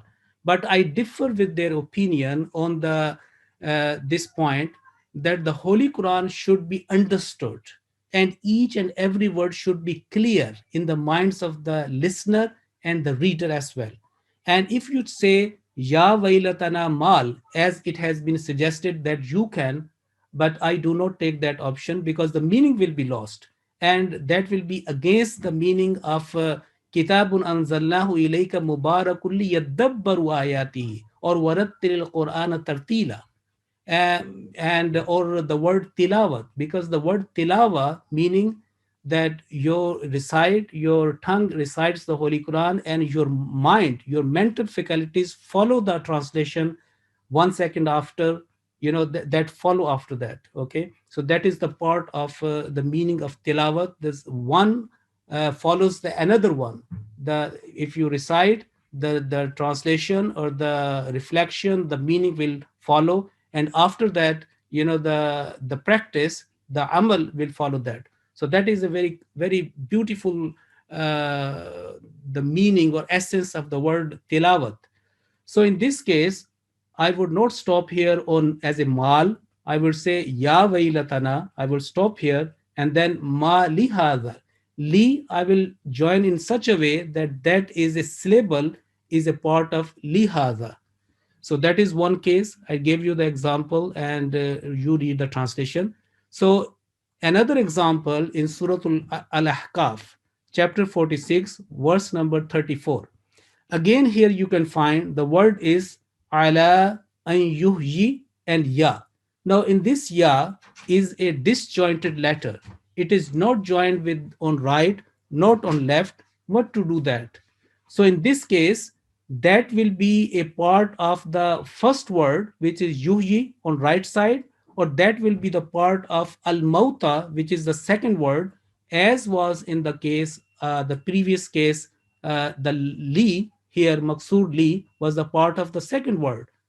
But remember, here, this ya is not part of the second word al-mauta. This is basically derived or part of the first word is yuhyi. So that is the part. So the right will be an yuhyi.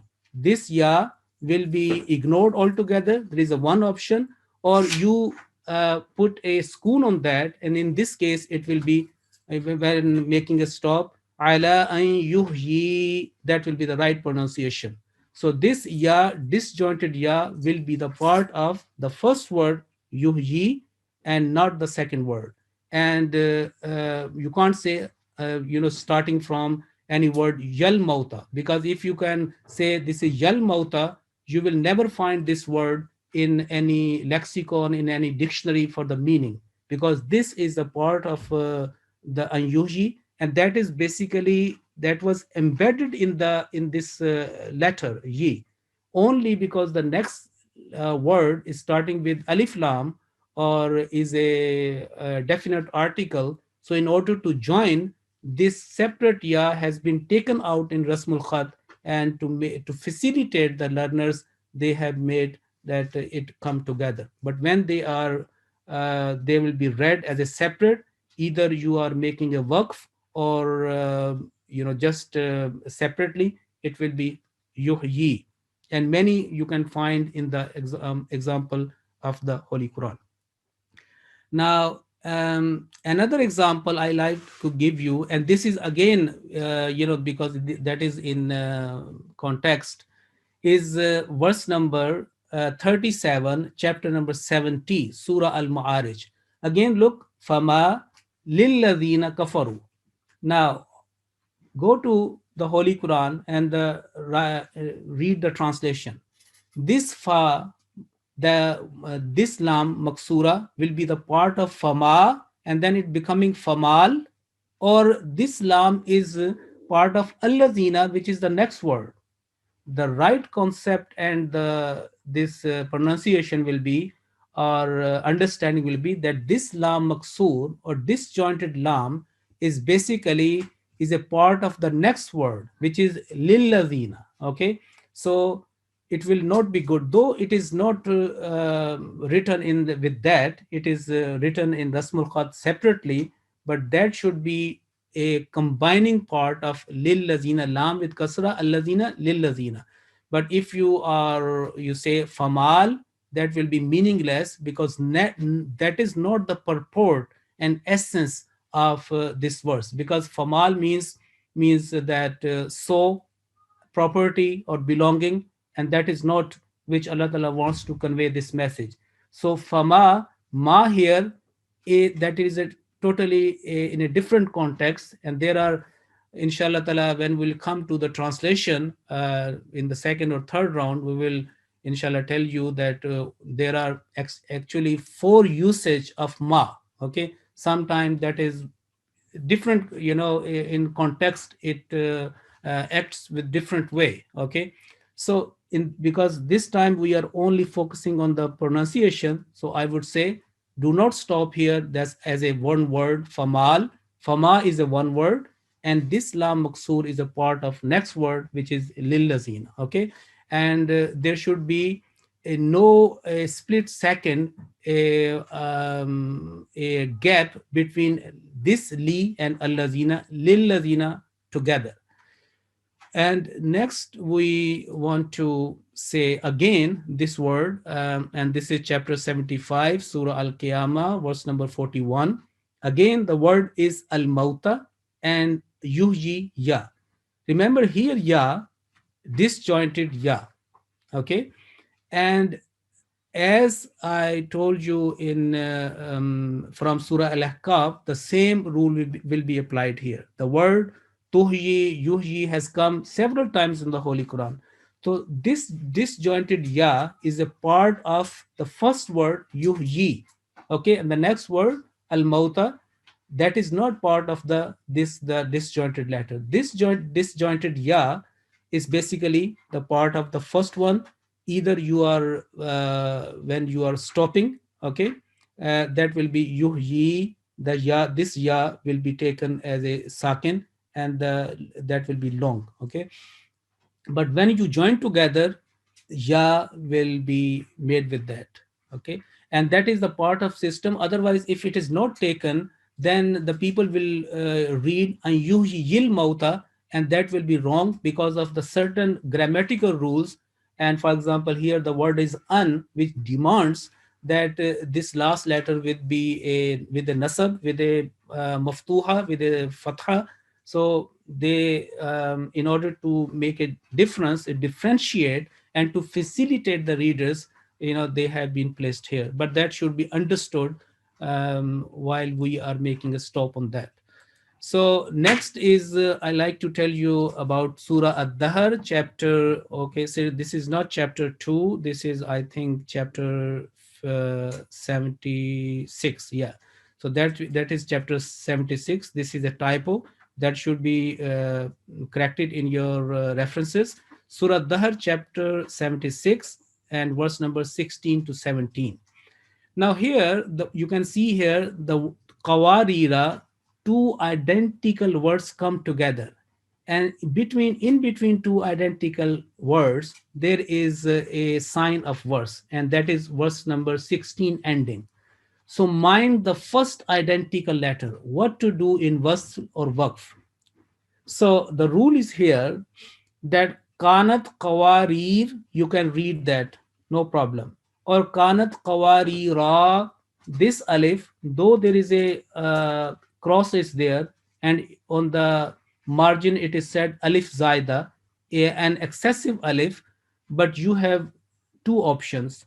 Either you say qawarir and altogether ignore alif, and ra will be with a schoon, or either you say qawari ra, this alif will be the part of this word, and this alif which is alif zaida, it is said in the margin, and with the cross it has been manifested, it will be then made as a alif maddiya, yani alif of elongation. So that is the rule. And qawarira, the next word, identical word in verse number 17, the first word, here you all together, you have to ignore that, meaning either in joining or in pausing, this alif with a cross or alif zada should be ignored altogether. It will be qawarir in a stopping, or qawarir min fiddatin in a continuity. So that is the place. But I tell you my personal opinion or my personal practice with regards to the first identical word. Though the Qur'an and many, they have said that this qawarir, it is permissible to say qawarir and don't worry about that alif. But I would take that alif as a alif maddiya, and I would recite kanat qawari ra, and I will include alif. Why? Because in the Holy Quran, if you find the ending of the Quranic verses are very, beautiful. Rhythmical patterns are there. Rhythmical patterns are placed in the ending of the verses. So if you go to this chapter number 76, you will find that the majority of the verses, basically, they are with the alif sound. Like you can see here, wala zamharira, or tadlila, or near taqdira, salsabila, zanjabila. So all these verses with a set pattern, and there is a phonetical beauty, a rhythmical beauty, a pattern there. So in order to save that pattern and a flow of their rhythm and the melody, it is important that this alif should be manifested. So the rhythmical beauty of the Holy Quran is not compromised. Because if you are reciting the Holy Quran, all that with the alif at the end, you are prolonging about the 2.5 seconds elongation, and then straightway when you come to verse number 16, we say kanat qawarir, that is the abrupt stop, and that the rhythmical beauty of the Holy Quran of that chapter will be compromised, and a person who is listening to that, he will say, okay, what happened? Maybe he missed one letter, because there is a abrupt or sudden stop in that pattern. So I would like to prefer that. So next and that is I am going to conclude very soon now. And that is the last point I like to mention here. Ignore two alifs on both sides of lam. So remember, this is the verse chapter 49, Surah Al-Hujurat, verse number 12. Okay. Now here the word is bi'sa. Now the next word is basically al-ismu. And due to a special grammatical rules, this the al is this ismu that this kasra has been shifted back to lam. Inshallah, when we come to in the second and third and other rounds, we will explain that in a more detail. But this time, our main focus on the pronunciation. So my point is here that ignore two alif on right and left. You see bisa, and after that there is a blank alif.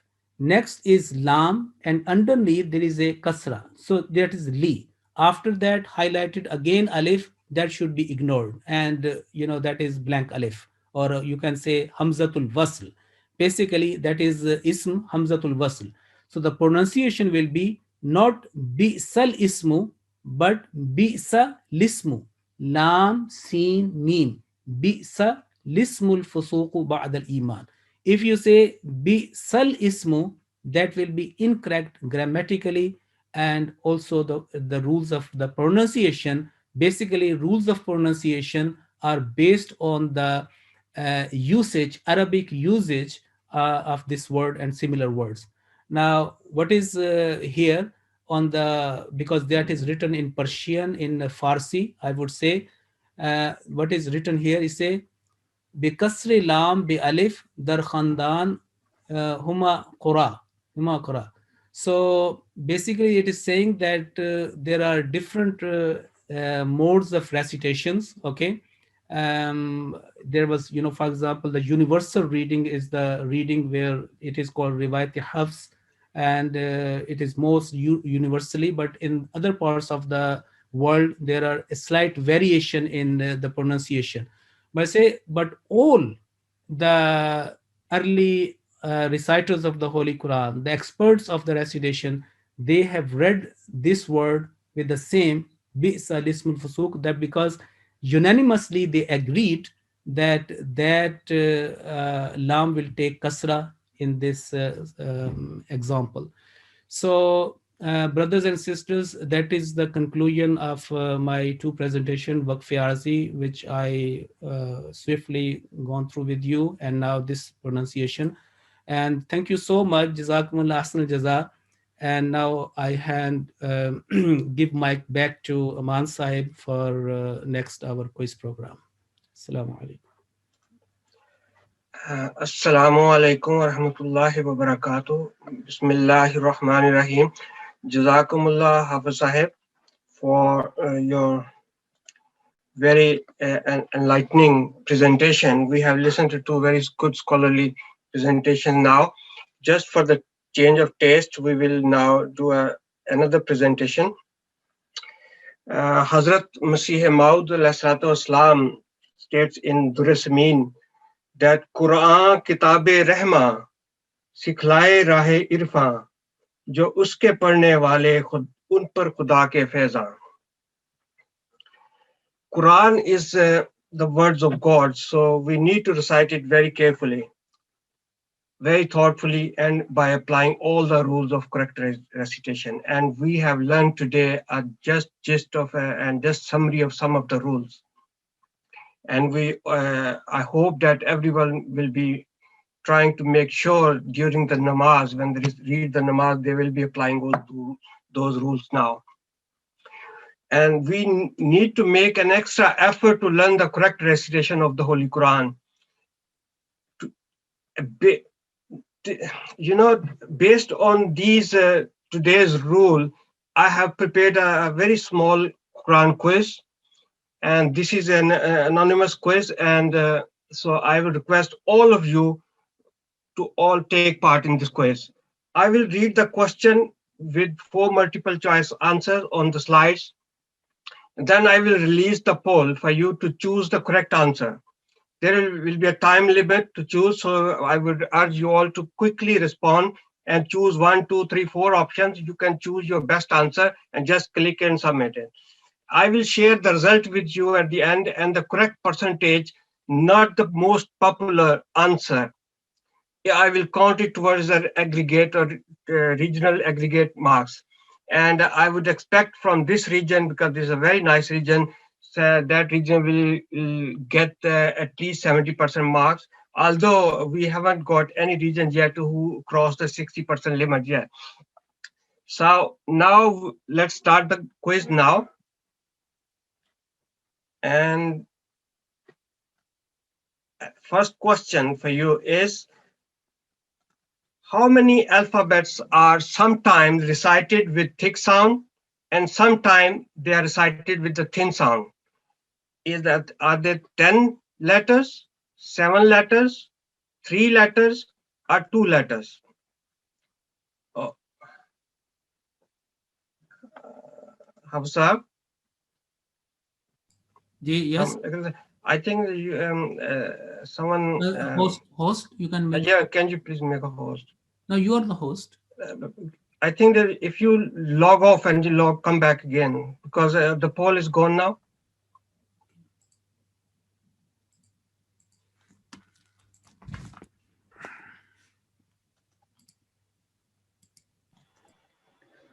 Amasab, shall I launch the poll? You can launch, yes. Because I have just gone. Yes. You have, yeah?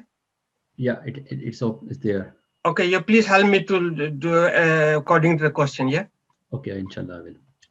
Okay, how many alphabets are sometimes recited with the thick sound and how many alphabets are recited with the thin sound? Could you please release the poll now? It has been released. People are filling it up. Okay, once finished, then you can share the answer with them. Okay. And then I will move to the next question. Yeah. How much time do you want on each question? I think 10 seconds is all right. Shall I share the results as well? Yes, please. Okay. Please share the results so I can count. Yeah. So I'm sharing the results now. And yes, give me the answers. Which option? Yeah, so majority got ticked on 7. 46. For how many? What's the percentage? 61% said it's 7. 7. But the right answer is 3. So give me the percentage of 3. 25%. 25%. Okay. Now stop the poll. Now we will move to the next question. As per rules of recitation, which letter is called a munawwan letter? Is it a letter with fatha, a letter with tanween, a letter with sukoon, or a letter with dhamma? Please release the poll now. Yeah. The options are there. Which letter is called a munawwan letter? With fatha, a letter carries tanween, or letter carries sukoon, or letter carries dhamma?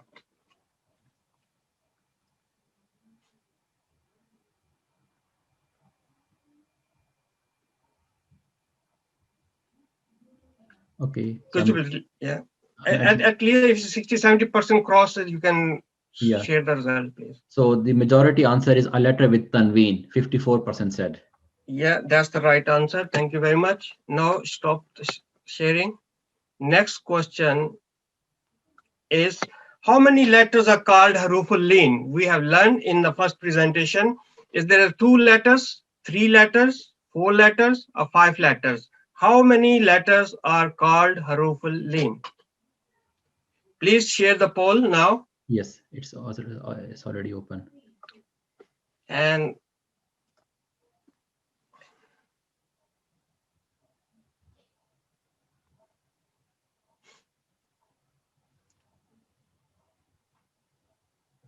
once it's gone more than 60%, you can share the result. Okay.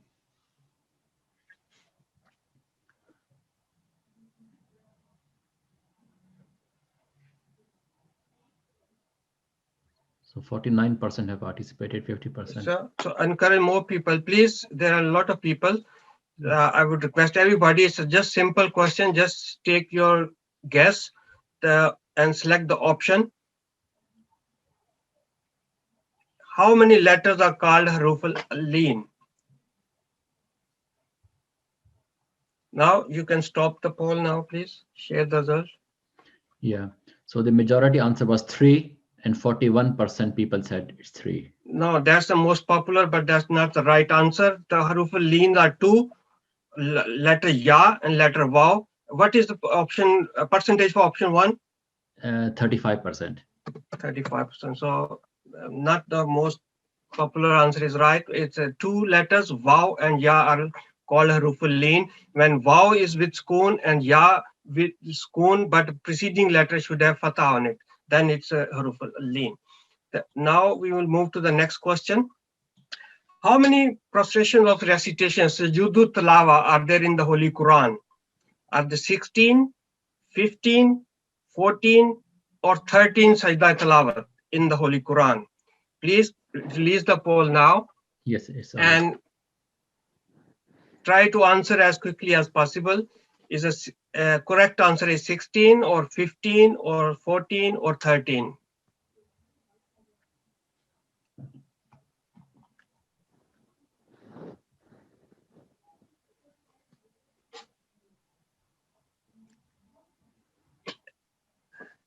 Okay, how many people have answered?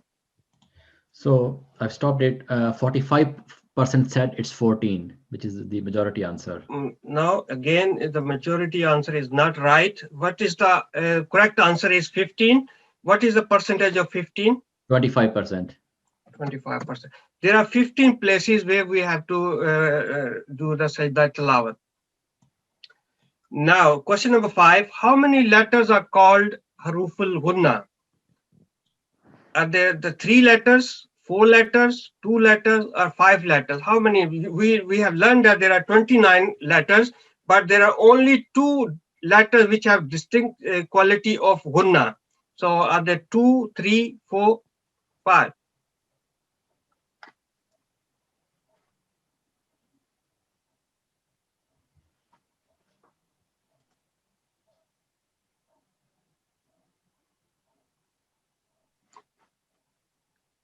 Okay, have you released the poll? Yes, so 54% have participated. So Give it 2-3 more seconds, please.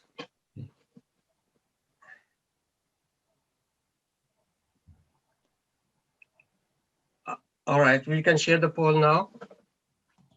What is the result? So majority opted for option for two letters, and 68% said it's 68%, yes. That's the the meme and noon are meme mishadda, noon mishadda. These are the haruful ghunna. They produce nasal sound. Jazakumullah. The next question, number 6, is what changes will happen when you pause on the word ending with round ta, which carries fatha 10? Listen carefully. A round ta which carries fatha 10. I have shown here fatha 10 means 2 zabar on the top of round ta. It will change to round ta with vertical fatha, or it will change to round ta with sukoon, or it will change to round ha with sukoon, or there will not be any change while we are stopping on a word ending with round ta with the fatha 10 on it. So you can release the poll now. Yes, it's already open. Thank you very much. Let's see what's the most popular answer and what is the correct answer. So far, 44% people have participated. So let's wait for a few more seconds. Yes, but that's quick, please. Just read the question and the option on the screen and just click your favorite answer.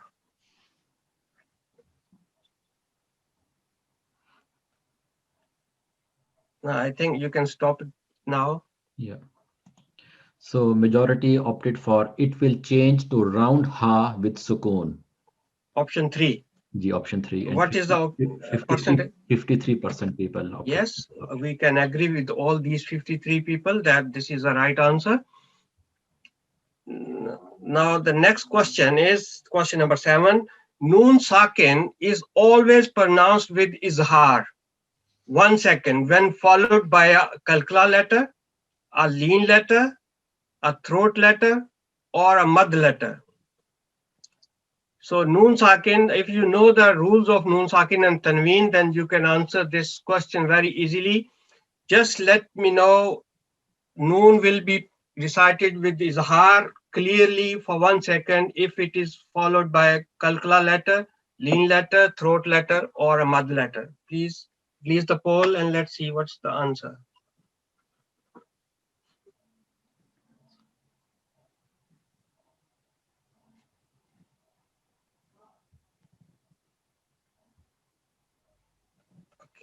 Is that quick poll or? Yeah, for 50% people have so far. Just wait 2-3 more seconds. So let's touch more than 55.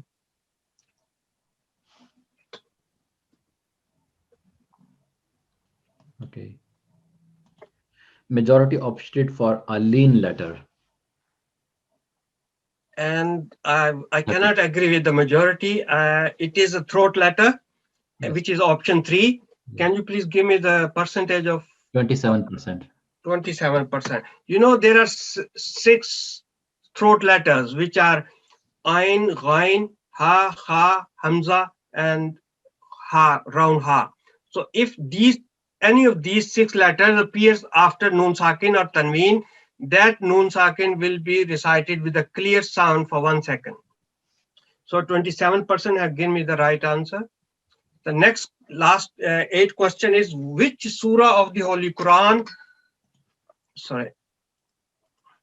which surah of the Holy Quran is always read in Jumu'ah Friday prayer? Is it Surah Al-Ghashiyah? Is it Surah Ala? Is Surah Al-Jumu'ah or Surah Al-Fatiha? Please release the poll now. 4 options are there. Which surah is always recited in the Jumu'ah prayer?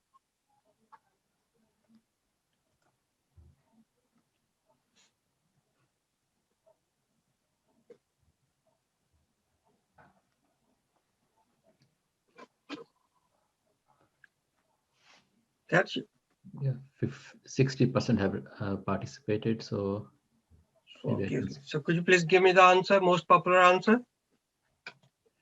Yeah, most popular answer is Suratul Ala.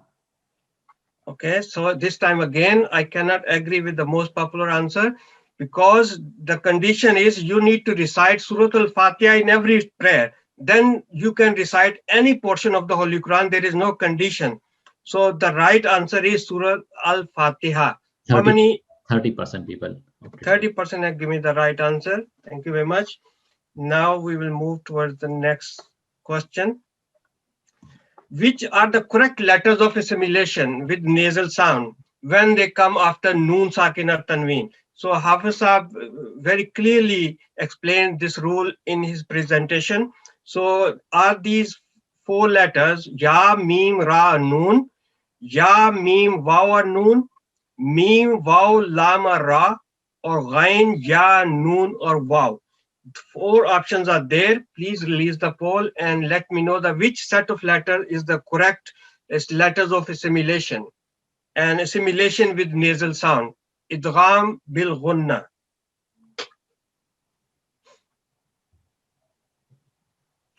And Hafsa mentioned a very clearly one word to remember for idgham bil ghunna. If you have listened carefully, if you remember that word, you can easily identify those 4 letters.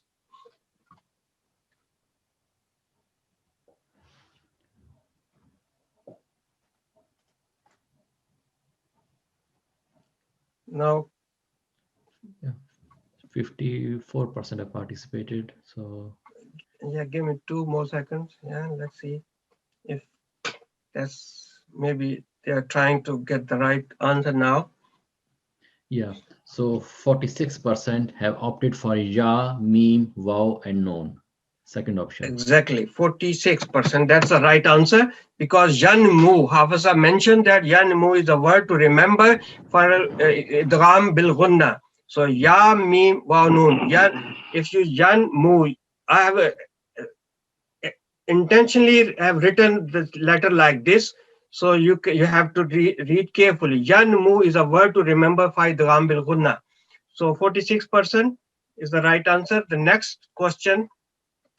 Hamzatul Wasl, blank alif, always take kasra if the next letter is a lam with sukoon, if next mutharak letter carries a kasra sign, if next mutharak letter carries a fatha sign, or if next mutharak letter carries fatha or kasra.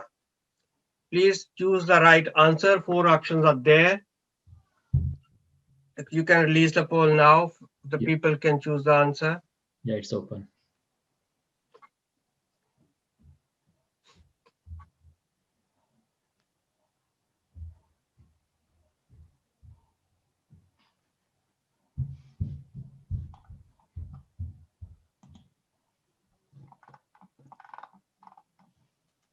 Okay. How many people have answered? Yeah, 47% people have participated. Give 2 more seconds. I think that people are taking time. So the Hafiza mentioned this question as well. He raised and discussed in detail in his presentation. So Hamzatul Wasl, blank alif, always take kasra. So could you please stop the poll now and let me know the most popular answer, and then we will decide if it's right or wrong. Yeah, most popular answer is option 4. If next mutaharrik letter carries fatha or kasra. Exactly, we agree with that answer. Now, what is the percentage for that? 34%. 34%. Okay. Now, so again, challenge was to get more than at least 60% for this region, but I'm afraid and the aggregate percent of right answer is 40. And I think we need to take more classes in these regions, in this region. Now I have a few questions for you to for feedback. Number 1 feedback, can you please take part? How satisfied are you with today's event? We have done 2-3 presentations now. So if you are very happy with that, you go for option 1. If you are happy, go for option 2. If you are not satisfied, you need to learn more, you can go option 3. Or if you are not sure to give answer, you don't want to give answer, you cannot take option 4. So please release the poll now. Yeah, it's open. I think that should be very quick now, so people should have 60%. make up their mind. Yeah, 62% have participated. So please give me the percentage of when you close the person. Give me the percentage for all 4. Yeah, very satisfied is 54%. Yeah. Satisfied is 41%.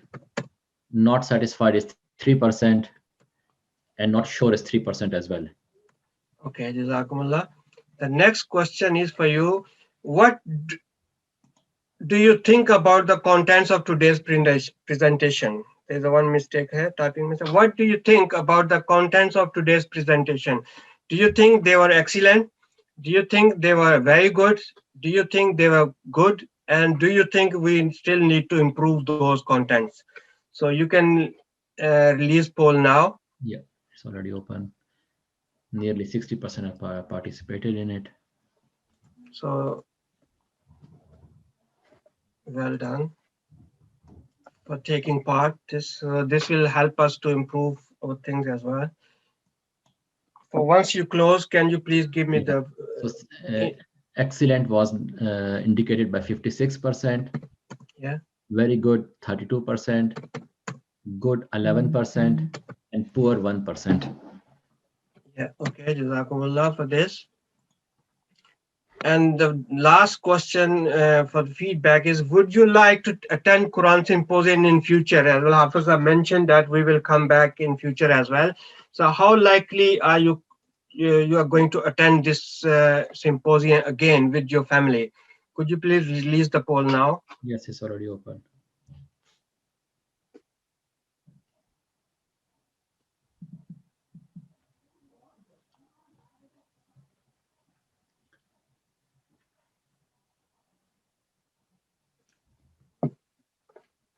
Okay, please. Okay. So 95% said yes, 2% said no, and 3% said not sure. Okay, thank you very much, Amir Saab. And the last question is regarding attendance today. Can you please select the option how many members of your family are attending this symposium today from your own household? Is a 1 member you are attending on your own? Are there 2 members sitting together? Are 3 members? Or 4 members? Or 5 or more members are watching in your household? So please release the poll now. And Aman sir, there is no more poll. There were only 13 questions. now there is the end. No. No, there were only 13 polls.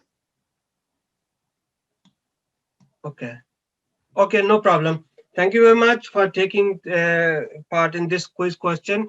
And I hope you have learned something new from the presentation as well as from the Quran quiz as well. So it will have you to increase your knowledge as well. Now I will hand over mic to for the next presentation, Mohtaram Dabir Ahmed Bhatti Sahib.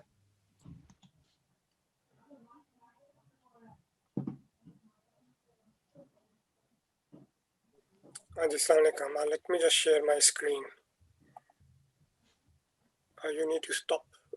No, just a minute. No, I can stop. Yes. Yes, I'm sharing my screen now.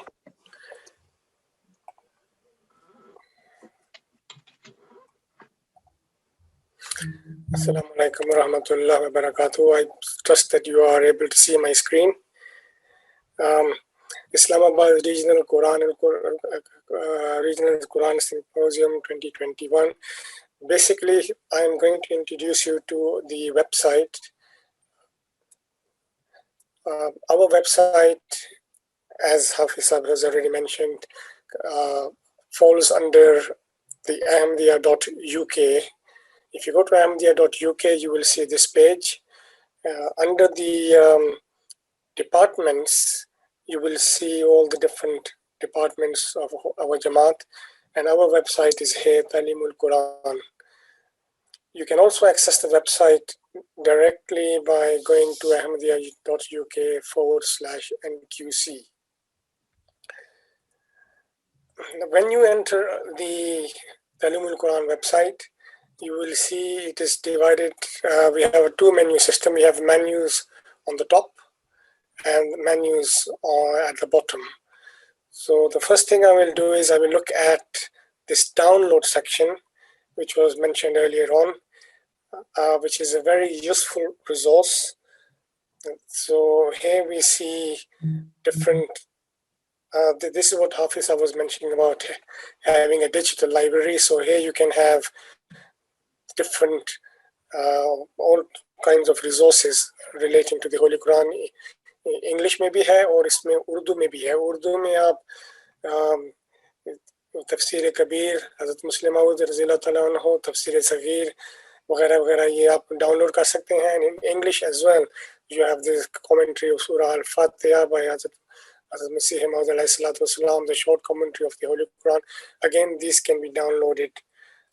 Further down, we have Dictionary of the Holy Quran, what non-Muslim writers about the Holy Quran have written about the Holy Quran, the significance of repetition, और इसके अलावा उर्दू की भी कुछ किताबें हैं, Holy Quran Grammar, Volume 1, Volume 2, ये आप उसको डाउनलोड कर सकते हैं. It's very useful, so do go down and visit it. Next, we are going to look at online courses. जो इधर है, you click on that, and these are courses that are available that you can enroll yourself in your own time and learn at your own pace. So if I was to click on one of these G1, G2, G4 course list, so this gives me Talimul-Quran level G1, G2, and the recitation course. So if I was to click on one of them, G1 for example, this is what it looks like. Each course is divided into lessons, and you can complete a lesson and go to the next lesson. After each lesson, there may be, some of them might have a quiz and some may not, but you could take the quiz to see how far you understood. So this one, G1, level 1, takes you right from the beginning, the fundamentals of the learning of how to read the Holy Quran. Then we come back here and to the main menu, look at the class recordings. We have class recordings. We've been doing classes since about 4 years now. And all recordings all the classes are on YouTube. They're all gathered here, and we have a history of those classes, so you can go and look at those and view those and listen to them. They are all organized nicely in a playlist. If you go to YouTube and you type NQC recordings, it will come up. Talimul-Quran, our channel will comes up here, and then you can select a class recording and listen to it.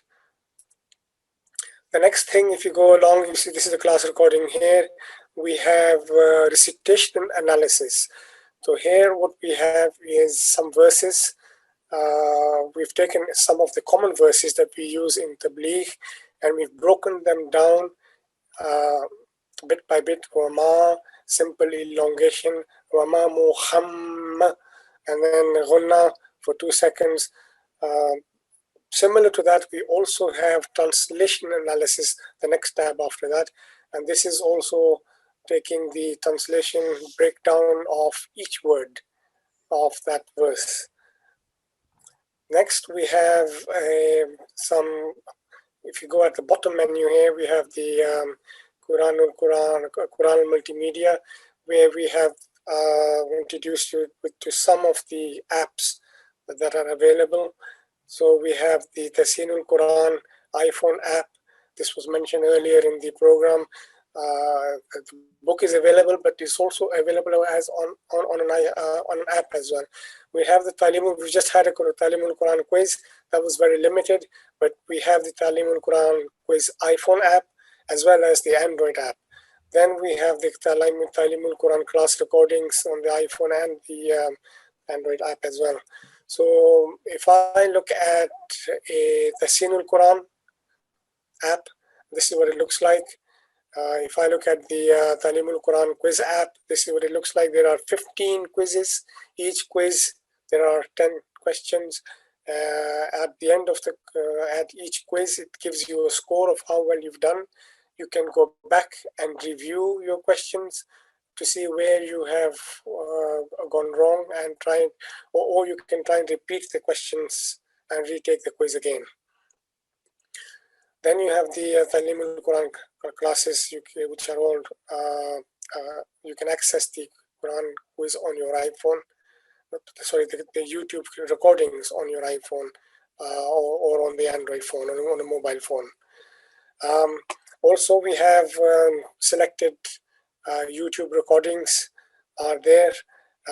You will see here the An-Nas, Al-Falaq, the last 10 surahs recited by the teacher, and then followed by a child's voice. It is copying, imitating the teacher twice.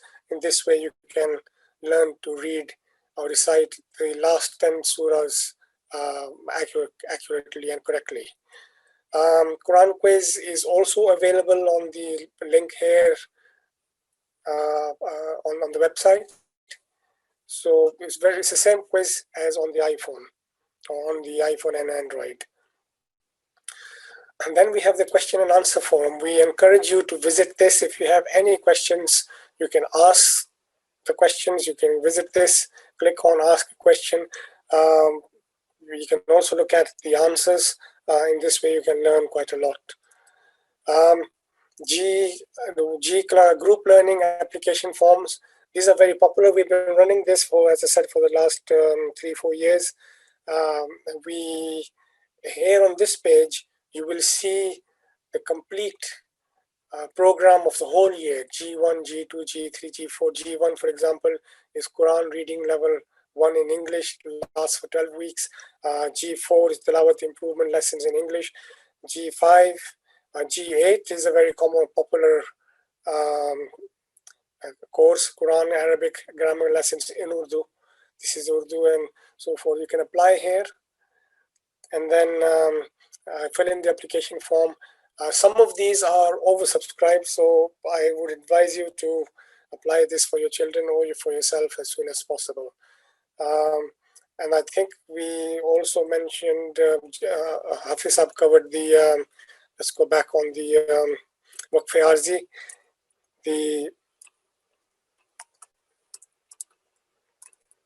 Anyway, the Waqf-e Arzi, which is now is at the bottom menu. So if you click on that, you will see the application form and further details of the whole scheme. So that concludes this brief introduction. And I'll be back now.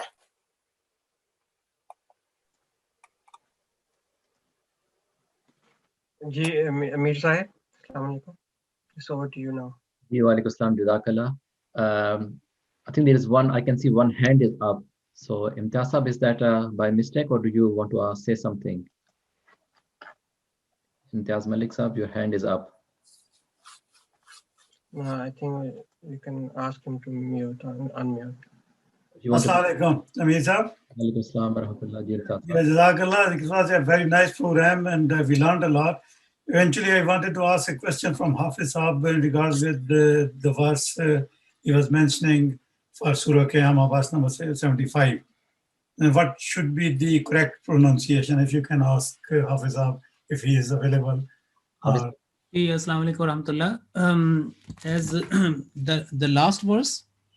Surah Qiyamah, verse 75. Yeah, that will be ala an yuhyiyal mauta. Yuhyiyal mauta. Ji. Jazakallah. Jazakallah, Hafiz Sahib. Okay. Before Regional Amir Sahib conclude that, I would like to thank you all for your great participation. The attendance was quite good.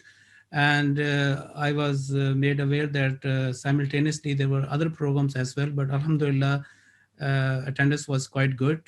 And I like to request everyone to subscribe to our YouTube channel as well, so that because there is more, over 900 lessons are available there in Urdu and English, bilingual, basically trilingual. So could you please subscribe to our Talimul-Quran YouTube channel? If you in search panel YouTube, because we have over 900 lessons. So if you just say NQ classes, NQC classes, that our channel will come up. Or any, for example, if you want to listen to G1 classes, just write G1 Quran class or G2 Quran class. At this time is G8 Quran translation advanced course is going on. So just write down that G8 class and all recordings will come up. So Mike, back to Regional Amir Sahib. Jazakallah, Hafiz Sahib. That was indeed an excellent program and very informative indeed. So may Allah bless you and your team abundantly. So before I say a few concluding remarks, maybe I can request you to, Hafiz Sahib, to say a few words about this International Talimul-Quran Academy that I believe you're also looking after. So maybe for some of our members it will be informative. If you can please briefly say a few words. Yeah, that's excellent. Jazakumullah. I like to share. Aman Sahib, can you make me co-host? Or it's okay. All right, that's fine. So, okay. I can stop my sharing. All right.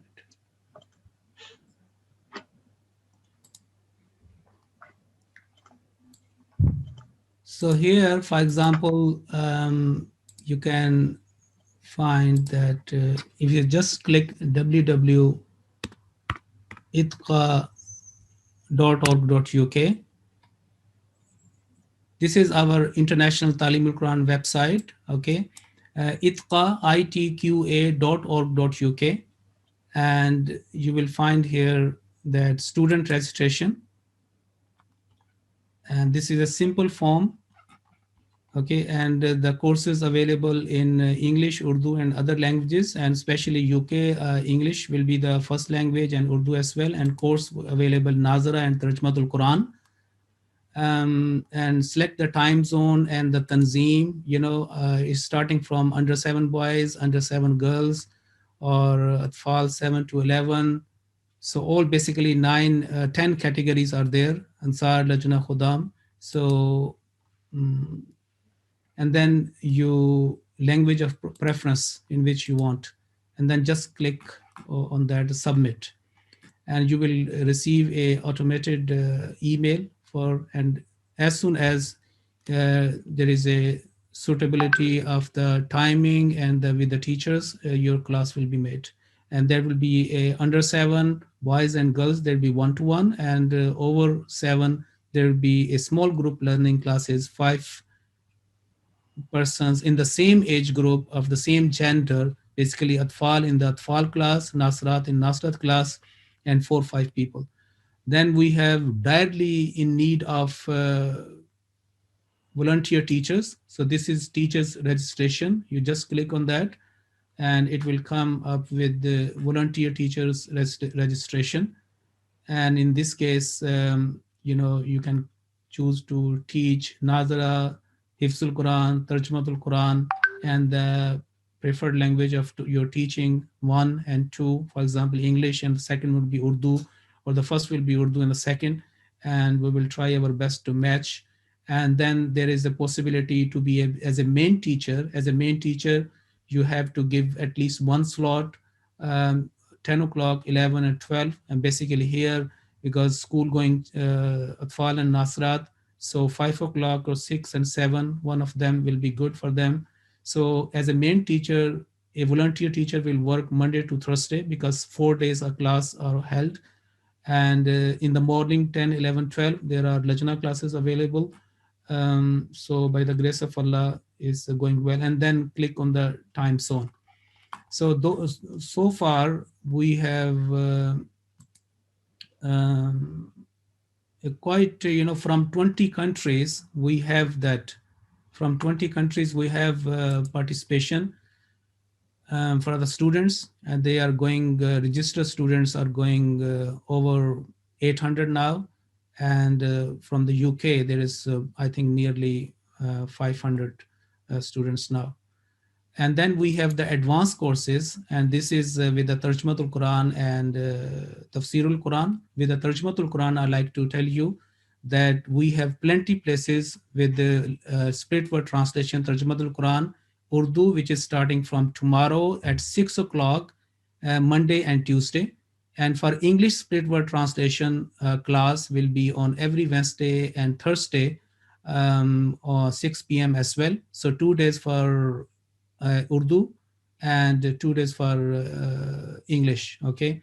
And this is a 6 o'clock, and that is a collective class in which you can apply. So that is the right time for you to apply. And you can, if you have any question or any inquiries, you just click on the contact us. This page will open up and we will then reply your all inquiries. So that is contact us is a very important. So students, teachers, and about the courses with the Tarjumatul Quran, with Tafsirul Quran, exegetical studies of the Holy Quran, we are coming, inshallah, soon with different lectures on weekly basis on very research topics, inshallah, that will be given. So that is basically a gist of ITQA, which stands for International Talimul-Quran Academy. Jazakallah, Hafiz, much appreciated, very useful indeed. And also Jazakallah for bringing our attention to this Tehreek-e-Waqf-e-Arzi scheme. So inshallah, I think from Islamabad region, we will have many applications for Waqf-e-Arzi. Just notice one thing, because you know that Islamabad region, by the grace of Allah, is expanding very rapidly. So we have got 2 new Jamaats in our region, Guildford Jamaat and Farnham Jamaat. So I was browsing the form you have on the website. I think that needs updating. These 2 Jamaats need to be added. So inshallah, I'll let you know offline as well. What are the 2 Jamaats? What are, please? Guildford Jamaat, Guildford, and Farnham Jamaat. No, we've already done that. You can, if you go to here, it is available there. I can show you, this is, because this is a student registration. If you, No, for Waqf-e-Arzi scheme. For Waqf-e-Arzi, okay. For ITQA is okay, we will do that. Okay, thank you so much. For Waqf-e-Arzi, we will do that. I browsed the form while you were delivering the presentation. I know. Achha, that's why good. Yeah. Okay, the Mir Sahab, you are listening. Could you please update today? Yes. So if you there's nothing else to say, shall we conclude the program now? Yeah, please conclude the program with dua. Jazakallah. So by the grace of Allah, we are now coming to the end of a very blessed program about the Holy Quran, and I'm thankful to respect Hafiz Fazil Ravi Saab and all his team members from the bottom of my heart. And I would also like to thank all the members of Islamabad region for taking time out and attending this blessed program. I'm sure you all would have benefited from it immensely. May Allah bless you all. So I would like to end this program by mentioning a quote from beloved Huzur, Hazrat Khalifatul Masih al-Khamis, Ayyadallahu Ta'ala bin Nasr al-Aziz, who said in his Friday sermon dated 24th September 2004, "There should never be an Ahmadi who does not recite the Holy Quran daily. There should not be an Ahmadi who does not act upon it. Everyone should reflect if there is weakness amongst us. Have we left the Holy Quran? Is the recitation happening regularly? Is there an effort to read its translation? Is there an effort to understand its tafsir?" So may Allah enable us all to act upon these words of our beloved Imam, and may we always give due honor to the Holy Quran so that we are also honored in the heavens. Ameen. Respected Hafiz Sahab, can I request you to please lead us in silent prayers? जी दुआ कर लें.